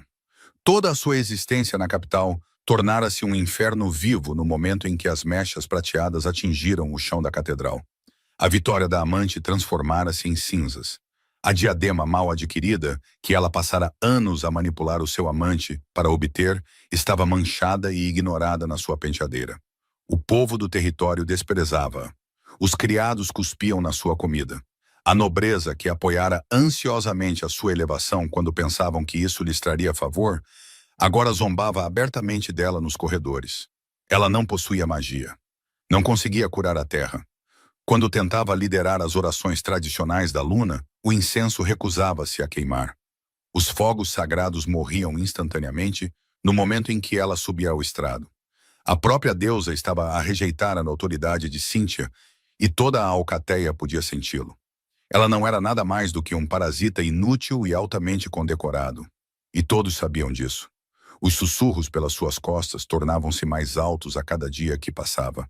A fofoca venenosa das damas da corte, ansiosas por vê-la cair. Mas o verdadeiro terror estava nos olhos de Valérius. O rei Alfa, que outrora a olhara com uma paixão ardente, agora mal registrava a sua presença. Ele passava as noites a andar de um lado para o outro, a agarrar o peito, a sussurrar o nome da sua ex-companheira, numa litania febril e desesperada. Ele estava obcecado, e agora ela acabara de ouvir o sumo sacerdote confirmar o pior. A Luna exilada estava viva. Estava a prosperar nos bosques sussurrantes. Se Valérius a encontrasse, se visse o seu poder, ele a arrastaria de volta. Ele imploraria pelo seu perdão de joelhos. Ele despojaria Cíntia do seu título, da sua riqueza, e a atiraria aos lobos para apaziguar a verdadeira rainha. E pior, Cíntia interceptara um sussurro de um batedor do norte aterrorizado há apenas algumas horas. Um rumor a espalhar-se pelas tabernas das cidades fronteiriças. A nova soberana das terras distantes não estava lá apenas a fazer as flores desabrocharem. Ela estava grávida, um herdeiro. Aurélia estava a carregar o verdadeiro e biologicamente inegável herdeiro do trono real. Uma onda nauseante de ciúme puro e tóxico subiu pela garganta de Cíntia. Ela não podia permitir. Não perderia a sua coroa para uma mulher que já derrotara. Puxando o capuz do seu manto de veludo sobre o rosto, a mulher desesperada afastou-se da sala do trono e navegou pelas passagens labirínticas de criados que levavam ao submundo do domínio da capital. O ar tornou-se úmido e fétido, cheirando a podridão e cerveja barata. Ela desceu aos níveis mais baixos dos blocos da masmorra, uma área abandonada pelos guardas reais e ocupada apenas pela escória absoluta da sociedade Lycan. À espera nas sombras de um arco a pingar, estava uma figura envolta em couro escuro. Era um assassino renegado, um mercenário especializado em venenos indetetáveis e mortes silenciosas, banido de 3 alcateias diferentes por crueldade indizível. Cíntia não vacilou com o fedor de sangue seco que emanava dele. Ela enfiou a mão no seu manto e tirou uma pesada bolsa de veludo cheia de moedas de ouro maciço, roubadas diretamente do tesouro privado do rei. Juntamente com o ouro, ela produziu um pedaço de pergaminho grosso dobrado e selado com cera escura. O alvo está no território das terras distantes, sibilou ela, a sua voz a tremer de malícia. Ela enfiou o ouro e a carta nas mãos marcadas do assassino. O nome dela é Aurélia. Ela está fortemente guardada pelos clãs exilados liderados por Rowan Blackwood. Não podes lutar contra eles diretamente. O mercenário pesou o ouro, um sorriso cruel a estender-se pelo seu rosto invisível. Qual é o método, minha senhora? Os olhos de Cíntia brilharam com uma luz venenosa e desesperada. Dentro dessa carta, há uma dose altamente concentrada de beladona e prata em pó, selada com um selo de sangue arcaico. É completamente indetetável até que o selo seja quebrado. Encontra uma maneira de o introduzir no acampamento das terras distantes. Certifica-te de que chega às mãos dela. No momento em que ela quebrar a cera, o veneno será absorvido instantaneamente pela sua pele. Parará o seu coração e o coração do bastardo que ela carrega antes mesmo de ela perceber que está morta. O assassino guardou o contrato no bolso, fazendo uma reverência zombeteira. Considere feito. Cíntia observou-o desaparecer nas sombras. Ela encostou-se na parede úmida, o seu peito a arfar, enquanto um sorriso torcido e frenético se espalhava pelos seus lábios pintados. A sua rival pensara que podia escapar. Pensara que podia roubar o herdeiro do rei Alfa e viver feliz nos bosques enquanto a capital apodrecia. Ela não sabia até onde um rato encurralado iria para proteger o seu queijo roubado, e definitivamente não sabia que a morte já estava a cavalgar para norte. Os bosques sagrados deste antigo santuário eram uma catedral muito mais antiga e muito mais santa do que qualquer coisa construída por mãos Lycan no reino de Silverwood. Aqui, Não havia tetos abobadados de madeira de ferro petrificada a aprisionar o calor sufocante de milhares de nobres, nem havia estandartes de prata e verde floresta a exigir lealdade cega. Havia apenas a copa imponente de abetos antigos, os seus ramos a entrelaçarem-se para filtrar o sol do meio-dia em colunas de luz dourada suave. O ar era fresco, carregando o cheiro puro e descomplicado de inverno intocado e pedra subterrânea profunda. Aurélia Sterling caminhava descalça sobre o musgo esmeralda úmido, as suas botas deixadas na borda do bosque. Ela passara anos a caminhar pelos corredores gelados e estéreis da grande catedral do reino, os seus pés descalços a arderem contra a pedra petrificada, enquanto os cortesãos sussurravam zombarias cruéis pelas suas costas. Mas aqui o chão da floresta estava vivo, a pulsar com um batimento cardíaco antigo e acolhedor que respondia a cada passo seu. O inverno abaixo de zero das terras distantes rendera-se completamente à sua presença neste espaço sagrado. Onde os seus dedos dos pés pressionavam a terra, fetos verdes vibrantes desenrolavam-se e pequenas flores da lua brancas e luminosas desabrochavam no seu rasto. Ela usava uma túnica simples e pesada de lã, tingida da cor de bagas esmagadas, o tecido a esticar-se suavemente sobre a curva inconfundível e arredondada do seu abdômen. O seu cabelo branco prateado, outrora uma cascata maciça e pesada que ancorara a ganância de um império, agora roçava um pouco abaixo das suas clavículas. Brilhava com uma nova aura de luz estelar independente que não pertencia a ninguém senão a si mesma. Ela já não era uma bateria espiritual aproveitada por uma corte corrupta. Era uma mãe, uma soberana e uma extensão viva da própria terra. A poucos passos atrás dela, mantendo uma distância respeitosa e deliberada, caminhava Rowan Blackwood. O imponente alfa renegado movia-se com a graça silenciosa e letal de um predador de topo. No entanto, a sua presença era uma fonte de conforto profundo e inabalável. O seu cheiro, uma mistura rica e enraizada de fumo de madeira, pinho esmagado e terra antiga, envolvia-a como um escudo físico. Ele nunca a sufocava. Nunca exigia a sua submissão ou tentava controlar a sua magia. Simplesmente observava-a com olhos como ouro derretido, oferecendo proteção absoluta sem a jaula sufocante das expectativas políticas. Não usada, não possuída, escolhida. Essa era a fundação do santuário que ele construíra para ela. Era uma promessa silenciosa, forjada não por uma maldição biológica, mas por reverência mútua e confiança conquistada. Aurélia parou, fechando os olhos enquanto pressionava as pontas dos dedos contra a casca áspera e gelada de um carvalho maciço. Ela focou a sua consciência para dentro, ignorando o sussurro do vento.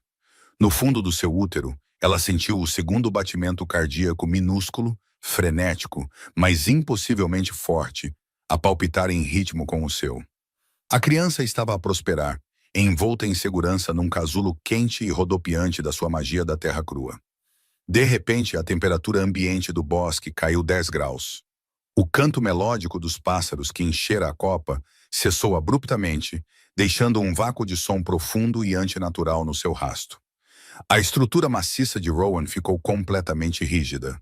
A tonalidade quente e dourada dos seus olhos explodiu num âmbar ofuscante e predatório.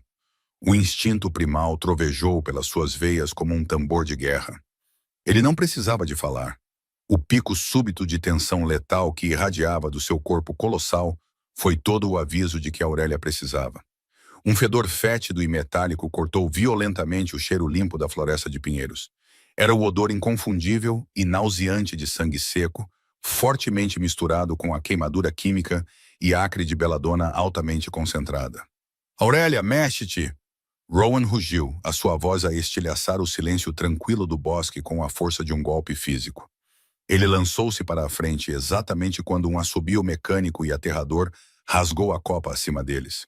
A cair das sombras densas dos abetos antigos estava uma rede de prata maciça e reforçada.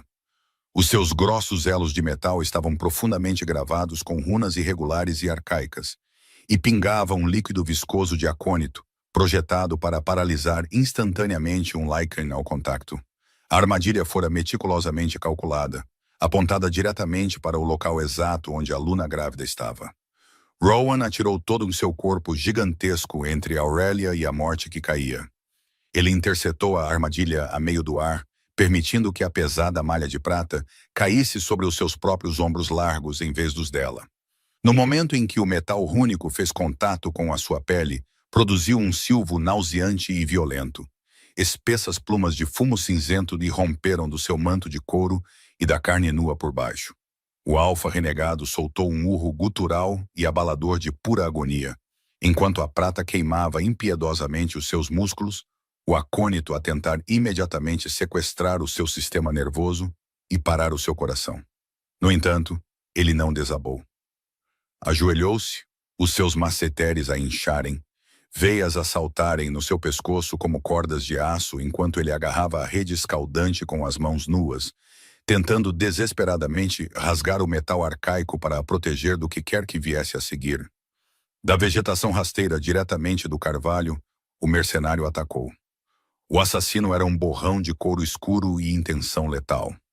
Ele não desembainhou uma espada larga ou um punhal de caça. Sabia que não devia enfrentar um alfa renegado em combate direto, mesmo um ferido. O seu alvo era a mulher.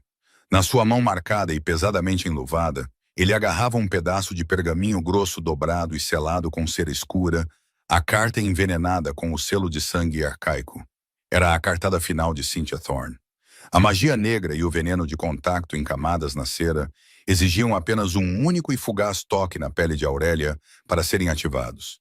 Pararia o seu coração e o coração do herdeiro real que ela carregava antes que ela pudesse sequer respirar em pânico. Um presente da tua antiga corte fugitiva. O mercenário sibilou, diminuindo a distância com uma velocidade aterradora e antinatural, empurrando o pergaminho mortal diretamente para a garganta exposta de Aurélia. Por um microsegundo, o mundo físico pareceu congelar. Aurélia não gritou. Não se encolheu atrás do alfa renegado agonizantemente preso. O puro e absoluto terror da emboscada foi instantaneamente engolido por uma erupção vulcânica de fúria maternal. Ela era uma soberana da terra e incendiaria a floresta inteira antes de permitir que a podridão tóxica do reino de Silverwood tocasse no seu filho por nascer. Ela bateu com ambas as mãos nuas no musgo esmeralda do chão da floresta. A resposta foi instantânea e apocalíptica. A terra sob as pesadas botas do mercenário explodiu. A magia elemental crua e desamarrada, que corria pelas veias de Aurélia, canalizou-se diretamente para o solo. Não se sentia como o luar frio e etéreo do antigo vínculo de companheiros. Sentia-se como um rio de magma a ferver, antigo e infinitamente poderoso, a vibrar com a fúria primal coletiva da própria floresta. Com um som ensurdecedor, como um glaciar a rachar, raízes maciças e irregulares de madeira de ferro petrificada irromperam violentamente da terra. Eram tão grossas como o torso de um homem, a chicotearem o ar gelado com uma precisão aterradora. Antes que o mercenário pudesse sequer registrar a mudança catastrófica na atmosfera mágica, as raízes atingiram-no, envolvendo-se nos seus tornozelos, joelhos e torso como um ninho de pitons enfurecidas. O assassino gritou em terror absoluto enquanto as raízes o içavam violentamente a 1 metro no ar, imobilizando completamente os seus membros. Ele debatia-se descontroladamente, as suas mãos a arranharem a casca grossa e inflexível que lhe apertava os pulmões. Mas a madeira de ferro apenas apertou o seu domínio brutal em resposta ao seu pânico. A carta envenenada escorregou do seu aperto paralisado, caindo pelo ar para aterrar inofensivamente no musgo úmido, a meros centímetros dos dedos descalços de Aurélia. Aurélia levantou-se, o seu olhar de aço a estreitar-se enquanto estudava o emblema que brilhava com uma luminescência de luz estelar ofuscante que lançava sombras austeras e aterradoras pelo bosque. Ela ergueu a mão direita, os seus dedos a curvarem-se num punho apertado e deliberado. A umidade ambiente no ar congelou instantaneamente. Estalagmites afiadas e letais de gelo sólido irromperam do solo revolvido sob o homem suspenso, envolvendo as pernas penduradas do assassino e subindo rapidamente pelo seu peito, prendendo-o numa jaula de geada de zero absoluto. O estalido horrível das suas costelas ecoou pelo bosque silencioso, enquanto as raízes de madeira de ferro apertavam o seu aperto esmagador, espremendo o ar dos seus pulmões até que os seus gritos se reduziram a chiados patéticos e úmidos. A sua armadura de couro escuro rachou sob a imensa pressão. o som a ecoar agudamente contra os troncos densos dos abetos antigos. Aurélia não piscou. A mulher que outrora suportara a crueldade da corte em silêncio fora inteiramente forjada de novo pelos fogos da maternidade e da sobrevivência. Um estalido pesado e metálico rasgou a clareira. Rowan, alimentado por uma raiva primal e aterradora ao vê-la ameaçada, finalmente ultrapassara os limites da resistência Lycan. Com um rugido ensurdecedor que sacudiu a neve dos ramos altos, ele forçou os seus braços em chamas para fora. A pura força física da sua força colossal estilhaçou a rede de prata rúnica em dezenas de pedaços fumegantes e retorcidos. Ele levantou-se, o seu peito maciço a arfar, a sua respiração irregular, o cheiro nauseante da sua própria carne queimada a encher o ar. Os seus olhos de ouro derretido estavam fixos no assassino congelado. As suas garras letais totalmente estendidas, prontas para despedaçar o homem incapacitado em pedaços irreconhecíveis. "Para, Rowan", ordenou Aurélia. A sua voz não era alta, mas carregava um peso acústico pesado que imediatamente parou o alfa renegado no seu caminho. Ela aproximou-se do assassino suspenso e meio congelado, o seu rosto uma máscara de porcelana fria. "Ele está acabado, e trouxe-nos exatamente o que precisávamos." A maciça cabana de troncos no coração do assentamento das terras distantes era um santuário de calor e segurança física absoluta. A lareira crepitante no centro da sala principal lançava um brilho laranja quente e cintilante contra as peles grossas que forravam as paredes, repelindo agressivamente o frio cortante do inverno que reinava do lado de fora da robusta entrada de madeira. O ar lá dentro era denso, com um cheiro terroso e reconfortante de pinho a queimar, lavanda seca e o toque medicinal acentuado de sálvia da lua esmagada. Rowan sentava-se num banco baixo de madeira perto do fogo, as suas costas largas totalmente expostas ao calor ambiente. A rede de prata rúnica deixara queimaduras profundas e horríveis nos seus ombros e na musculatura espessa do seu torso. A pele estava violentamente empolada, as bordas das feridas enegrecidas e com um leve cheiro de ozono e carne carbonizada.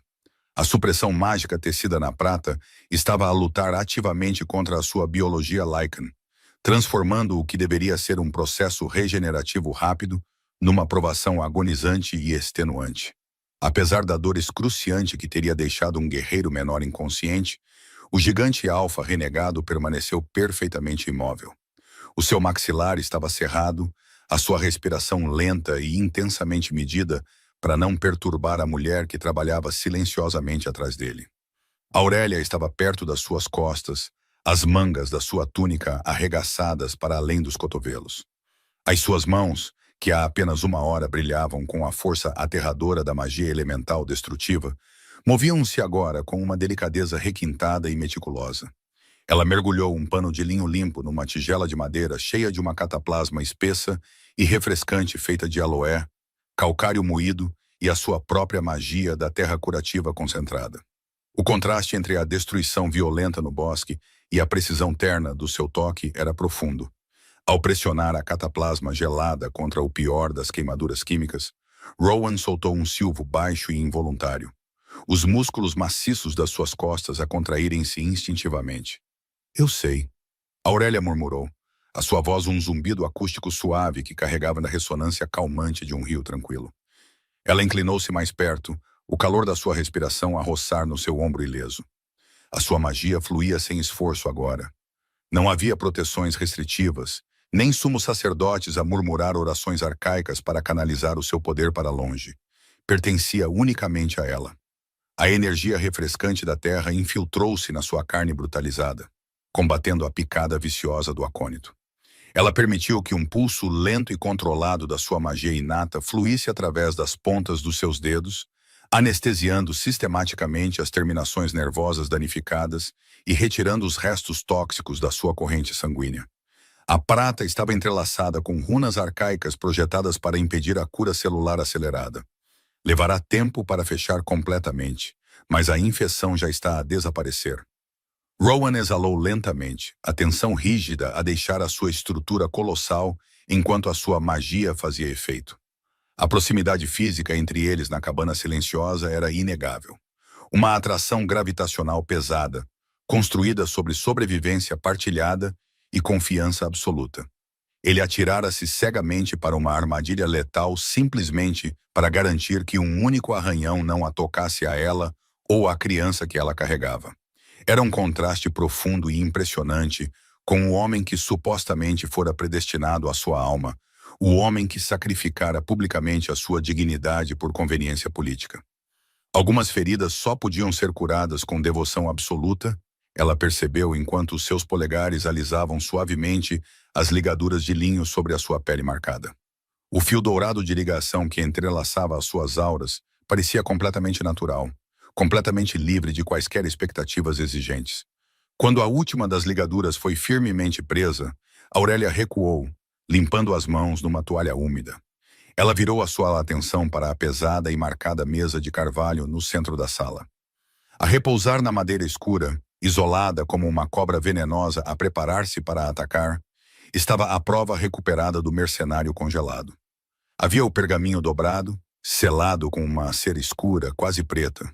Mesmo a uma distância de 60 centímetros, Aurélia podia sentir a radiação nauseante e malévola da magia profundamente tecida nele.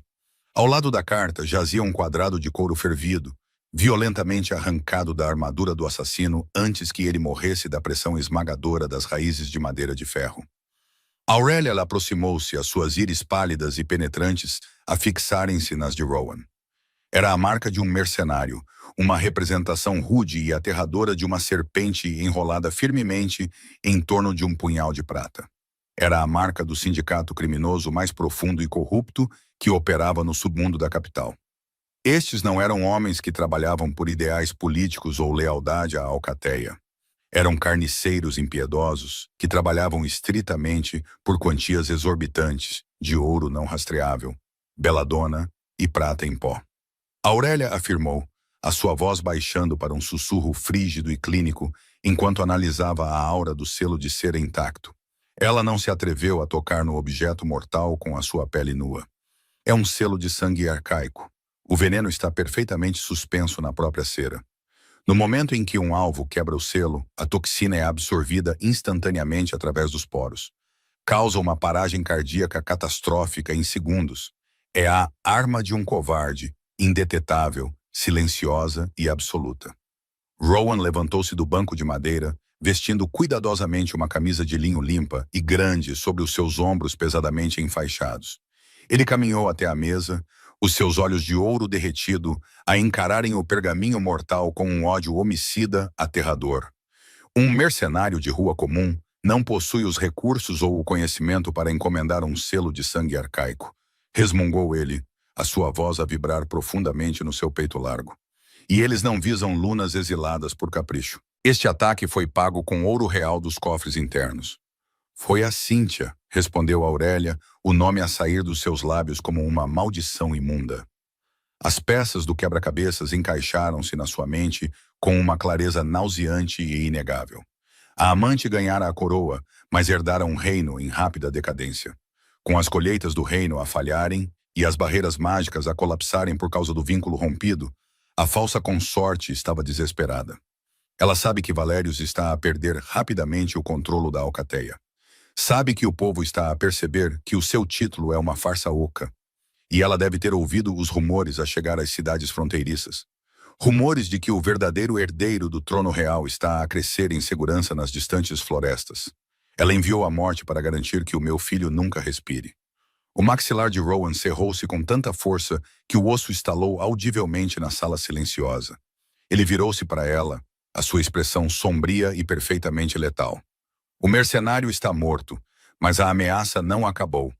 Aurélia, os meus batedores da fronteira voltaram há 1 hora, enquanto estavas a descansar.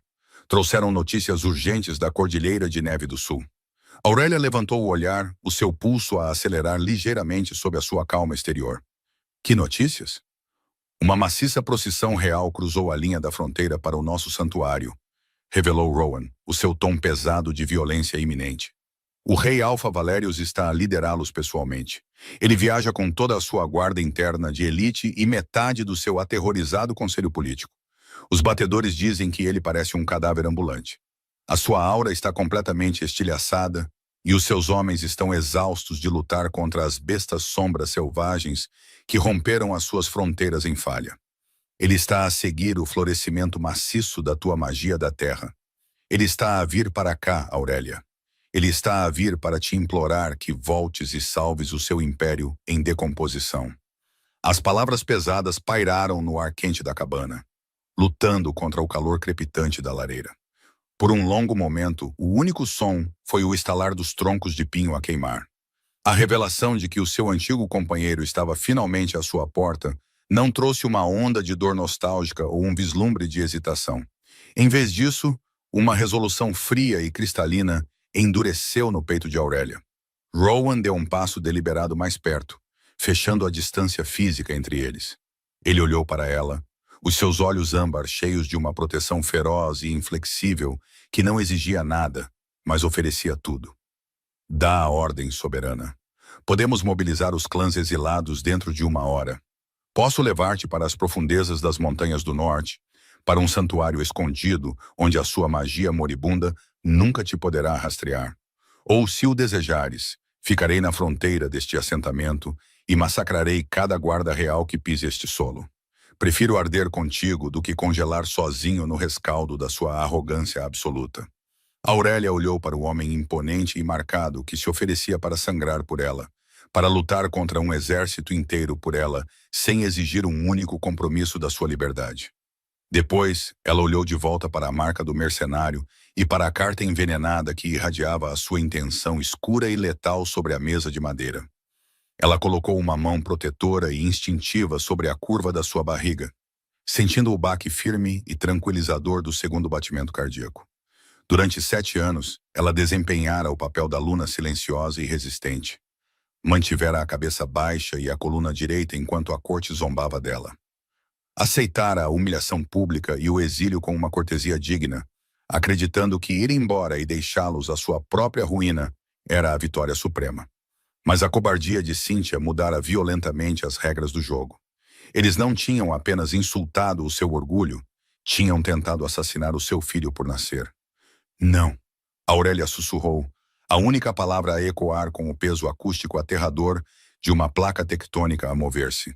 Ela ergueu o queixo, o seu foco inabalável a fixar-se na figura trêmula e encharcada de lama que ela sabia que em breve chegaria. O vazio glacial que outrora assombrara o seu olhar desaparecera por completo, substituído pelo inferno ardente e imparável de uma verdadeira rainha que finalmente percebera o seu próprio valor absoluto. Não vamos fugir e não nos vamos esconder como presas nas montanhas. As sobrancelhas de Rowan franziram-se ligeiramente, embora a sua postura permanecesse totalmente solidária e pronta para a guerra. Qual é a tua ordem? Vamos preparar as terras distantes. Aurélia declarou, a sua voz a ressoar com a autoridade soberana absoluta. Deixem o rei Alfa vir. Deixem-no marchar com os seus guardas exaustos e o seu conselho desesperado diretamente para o coração deste assentamento. Quando Valério chegar para se ajoelhar na terra e implorar pela sua salvação, ele não encontrará uma esposa fugitiva. Encontrará a soberana dos bosques sussurrantes à sua espera, à luz do dia. Ela estendeu a mão, pegando no pedaço de couro fervido com a marca do mercenário, usando um par de pesadas tenazes de ferro da lareira, deixando cair o emblema numa bandeja de prata ao lado da carta envenenada. Ela acredita que eu morreria silenciosamente nas sombras, mas eu não usarei as sedas pesadas e sufocantes que me forçaram a usar durante a coroação nunca mais. Usarei as cores da terra e a aura inegável de uma mãe a proteger o seu filho. A Aurélia continuou, o seu tom baixando para um ronronar letal e cheio de promessas que enviou um arrepio de antecipação pela espinha de Rowan. E quando ele estiver perante o seu próprio povo, completamente quebrado e desesperado, apresentarei esta prova irrefutável à sua própria guarda de elite. Desmascararei publicamente a consorte soberana como uma assassina traiçoeira que tentou assassinar o verdadeiro herdeiro do trono. Forçarei Valérios a perceber que a mulher pela qual ele destruiu o seu reino inteiro não é nada mais do que uma rata venenosa e cobarde. Ele verá a devastação absoluta das suas próprias escolhas, a encará-lo à luz inflexível do dia. Não vamos apenas rejeitá-lo, Rowan. Vamos obliterar completamente o que resta do seu reinado. O Alfa renegado olhou para ela, um sorriso lento e predatório a espalhar-se pelo seu rosto robusto e marcado. O seu peito retumbou com um rosnado profundo e aprovador de pura satisfação. Ele inclinou a cabeça, um gesto de respeito absoluto que nunca oferecera a nenhum outro monarca. A armadilha estava impecavelmente montada.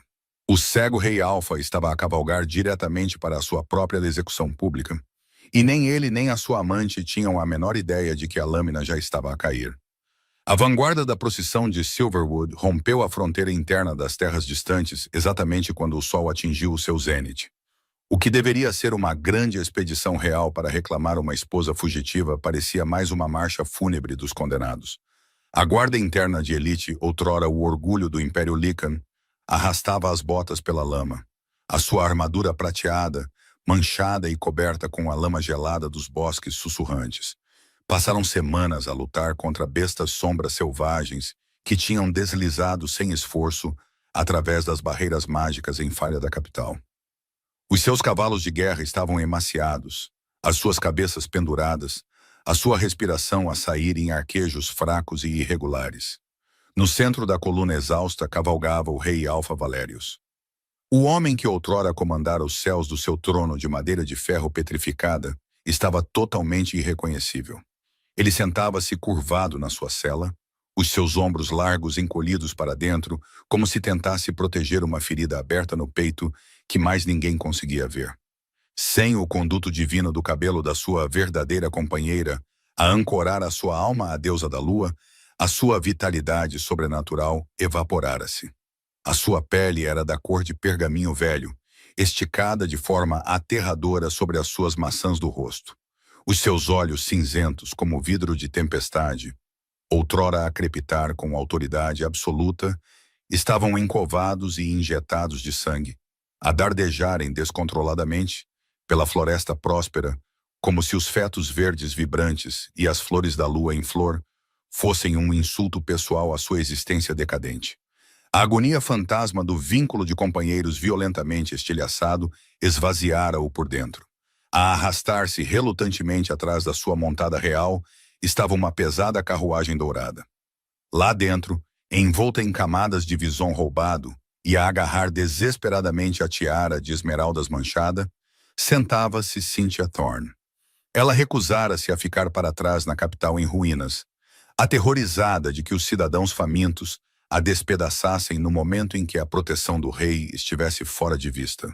Quando a procissão atingiu a última crista coberta de neve, a densa linha de árvores abriu-se, revelando o coração do assentamento das terras distantes.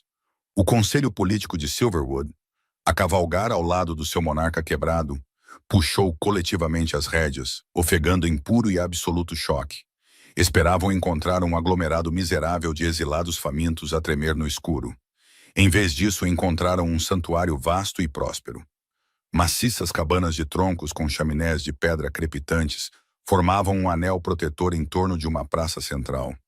A neve aqui derretera completamente, substituída por musgo esmeralda exuberante e flora vibrante de floração invernal. O ar não cheirava a morte e cinzas como na capital.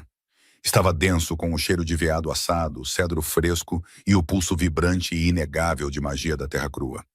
Mas não foi a arquitetura que fez os guardas de Silverwood instintivamente alcançarem os seus punhos. Foi o comitê de boas-vindas. Reunidos ombro a ombro numa maciça formação em crescente e ininterrupta, estavam centenas de lobos renegados exilados. Eles não usavam armadura polida nem carregavam estandartes cerimoniais. Usavam peles pesadas e couro fervido, os seus rostos marcados por anos de sobrevivência brutal. Estavam em silêncio absoluto e aterrador. Não havia rosnados caóticos, nem quebra de fileiras. Era uma demonstração de disciplina letal que eclipsava a guarda exausta do rei. Estacionado bem no centro, à frente do bloqueio, estava Rowan Blackwood.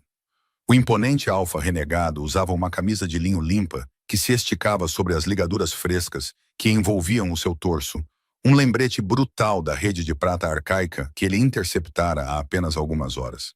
Ele não segurava nenhuma arma, no entanto, a sua mera presença irradiava um calor predatório avassalador. Os seus olhos de ouro derretido fixaram-se no rei Alfa, que avançava com uma mistura de profunda piedade e promessa homicida absoluta. Parem o vosso avanço, Silverwood. A voz de Rowan ecoou pela clareira. O peso acústico do seu comando vibrou através da terra úmida, fazendo com que os exaustos cavalos de guerra reais dessem instintivamente um passo para trás. Entraram em território soberano. Digam o vosso propósito, ou deem meia volta à vossa procissão apodrecida e marchem de volta para a neve. Valérius deslizou da sua cela.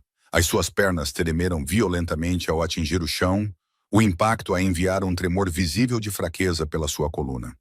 Os guardas de elite moveram-se instantaneamente para o apoiar, mas ele afastou-os com um rosnado desesperado e frenético.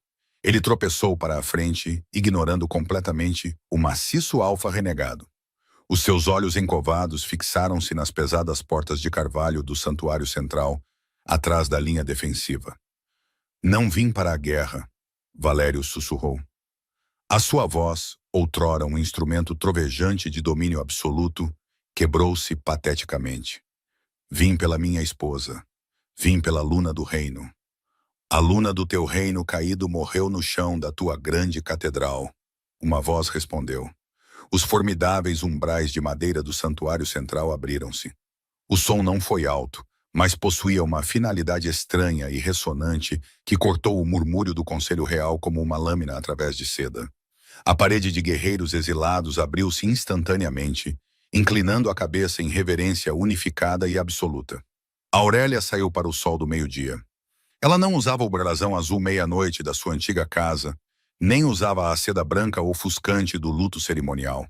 Usava um vestido pesado e comprido, tingido da cor profunda e vibrante de bagas esmagadas.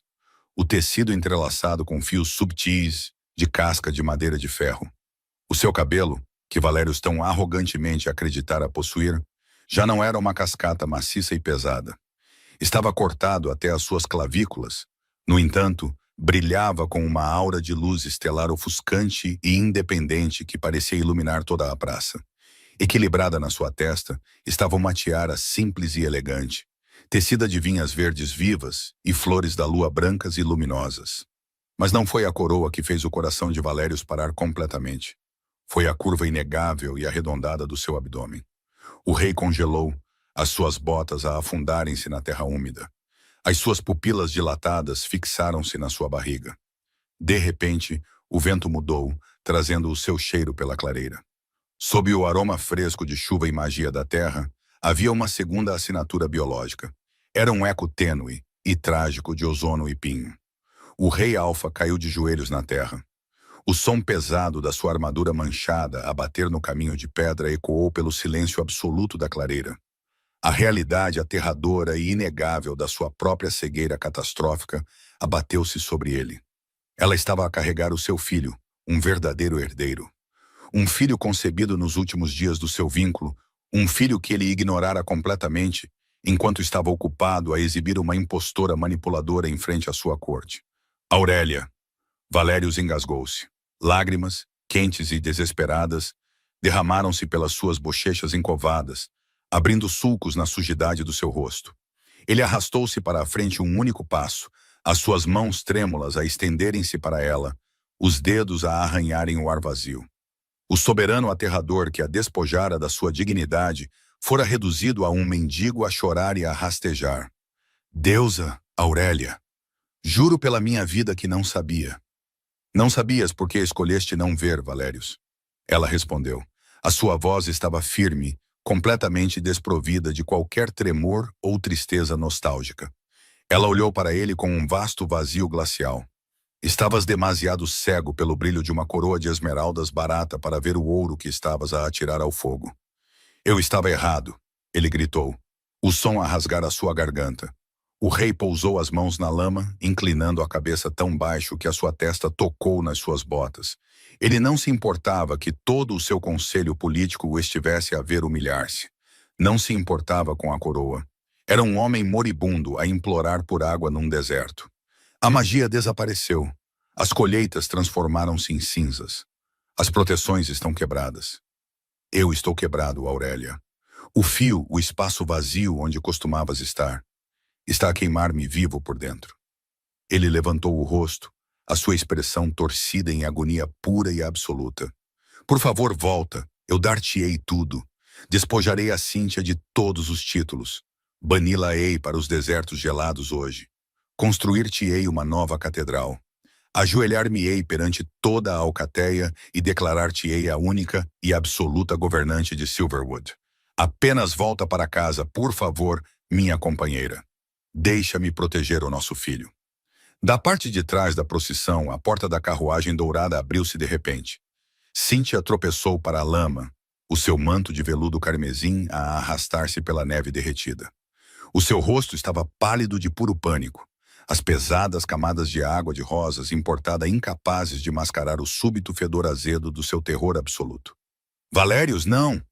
Cíntia gritou, a correr pelos membros horrorizados do conselho, as suas mãos a agarrarem desesperadamente o ombro blindado do rei. Tu prometeste-me, fizeste-me a consorte soberana. Não podes descartar-me por isto, esta exilada selvagem. Valérios empurrou-a violentamente para trás com as costas da sua mão blindada.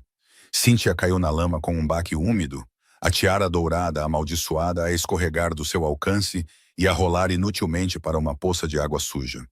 Cala a boca! Ele rosnou para ela, a sua voz a vibrar com um ódio venenoso súbito. Ele virou-se de volta para Aurélia, os seus olhos suplicantes. Vês, eu rejeito-a completamente. É só tu, Aurélia, sempre foste tu. Aurélia não vacilou com a sua patética demonstração de violência. Simplesmente olhou para o homem que outrora amara, sem sentir absolutamente nada. A dor fantasma no seu peito que a torturara durante meses desaparecera, substituída por um núcleo sólido e inflexível de paz soberana. Ofereces-me as cinzas de um reino que tu próprio queimaste. Aurélia disse suavemente, as suas palavras a carregarem a pesada ressonância acústica de uma guilhotina a cair. E prometeste proteger o meu filho dos mesmos monstros que convidaste para a tua cama. Ela ergueu a mão esquerda, um único gesto deliberado. Rowan avançou da linha de guerreiros renegados. Nas suas mãos maciças, ele carregava uma bandeja de prata polida. Colocado sobre o metal brilhante, estava um pedaço de couro fervido com um emblema rude e aterrador. Uma serpente enrolada firmemente em torno de um punhal de prata.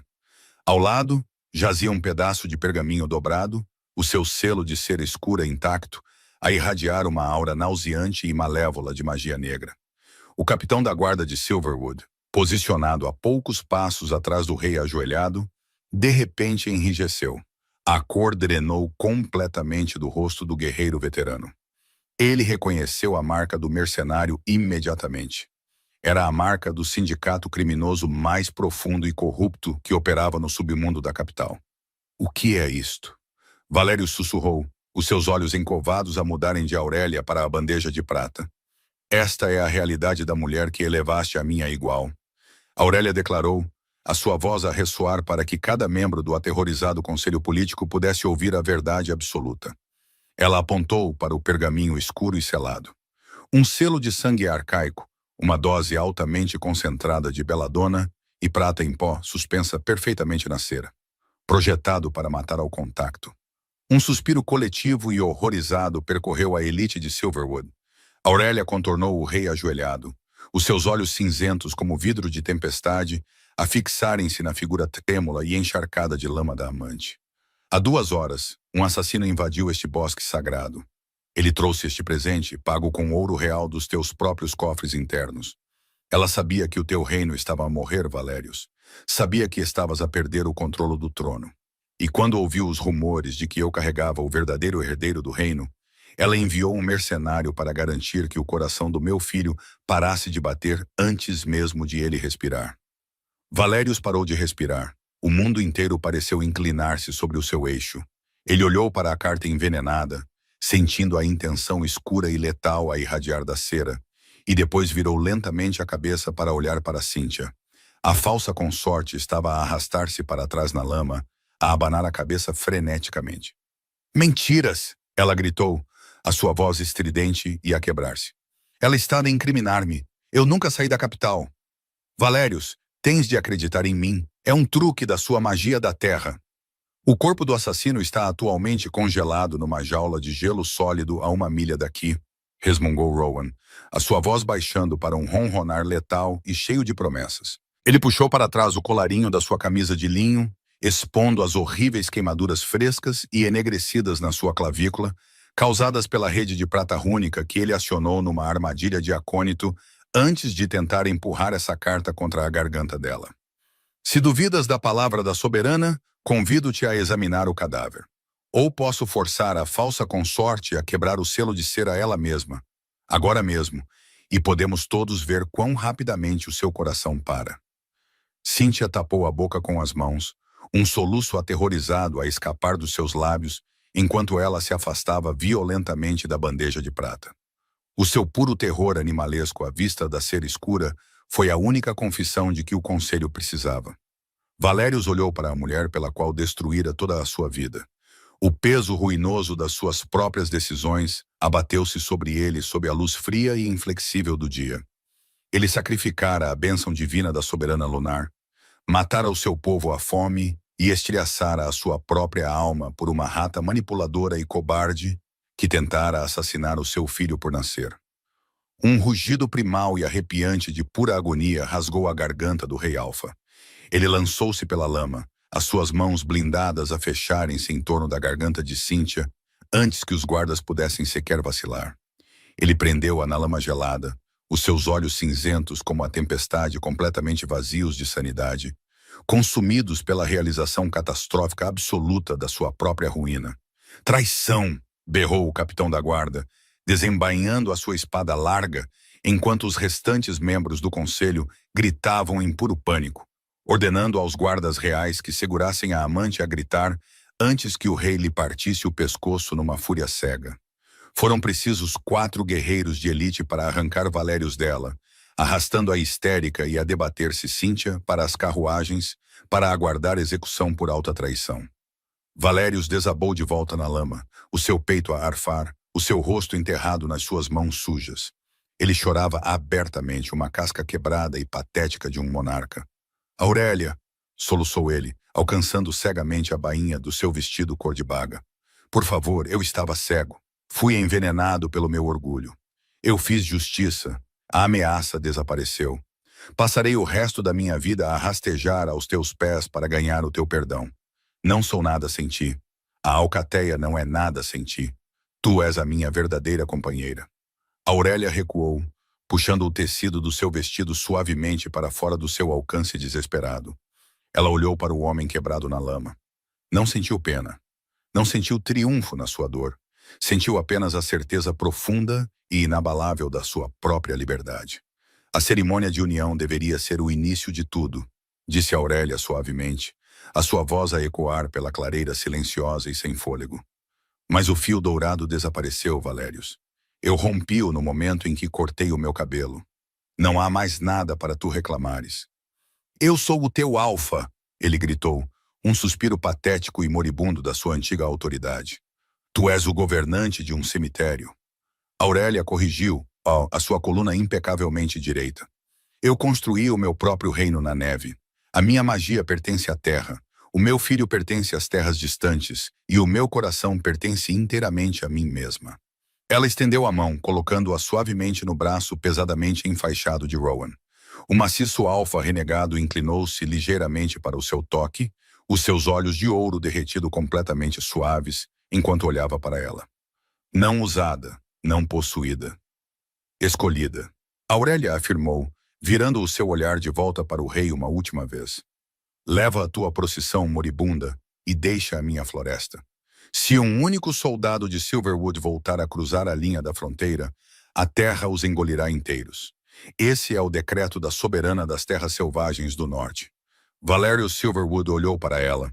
Ele viu a aura magnífica e ofuscante de uma rainha que sobrevivera à sua crueldade e florescera no rescaldo. Ele percebeu, com uma finalidade final e esmagadora, que nunca a merecera verdadeiramente.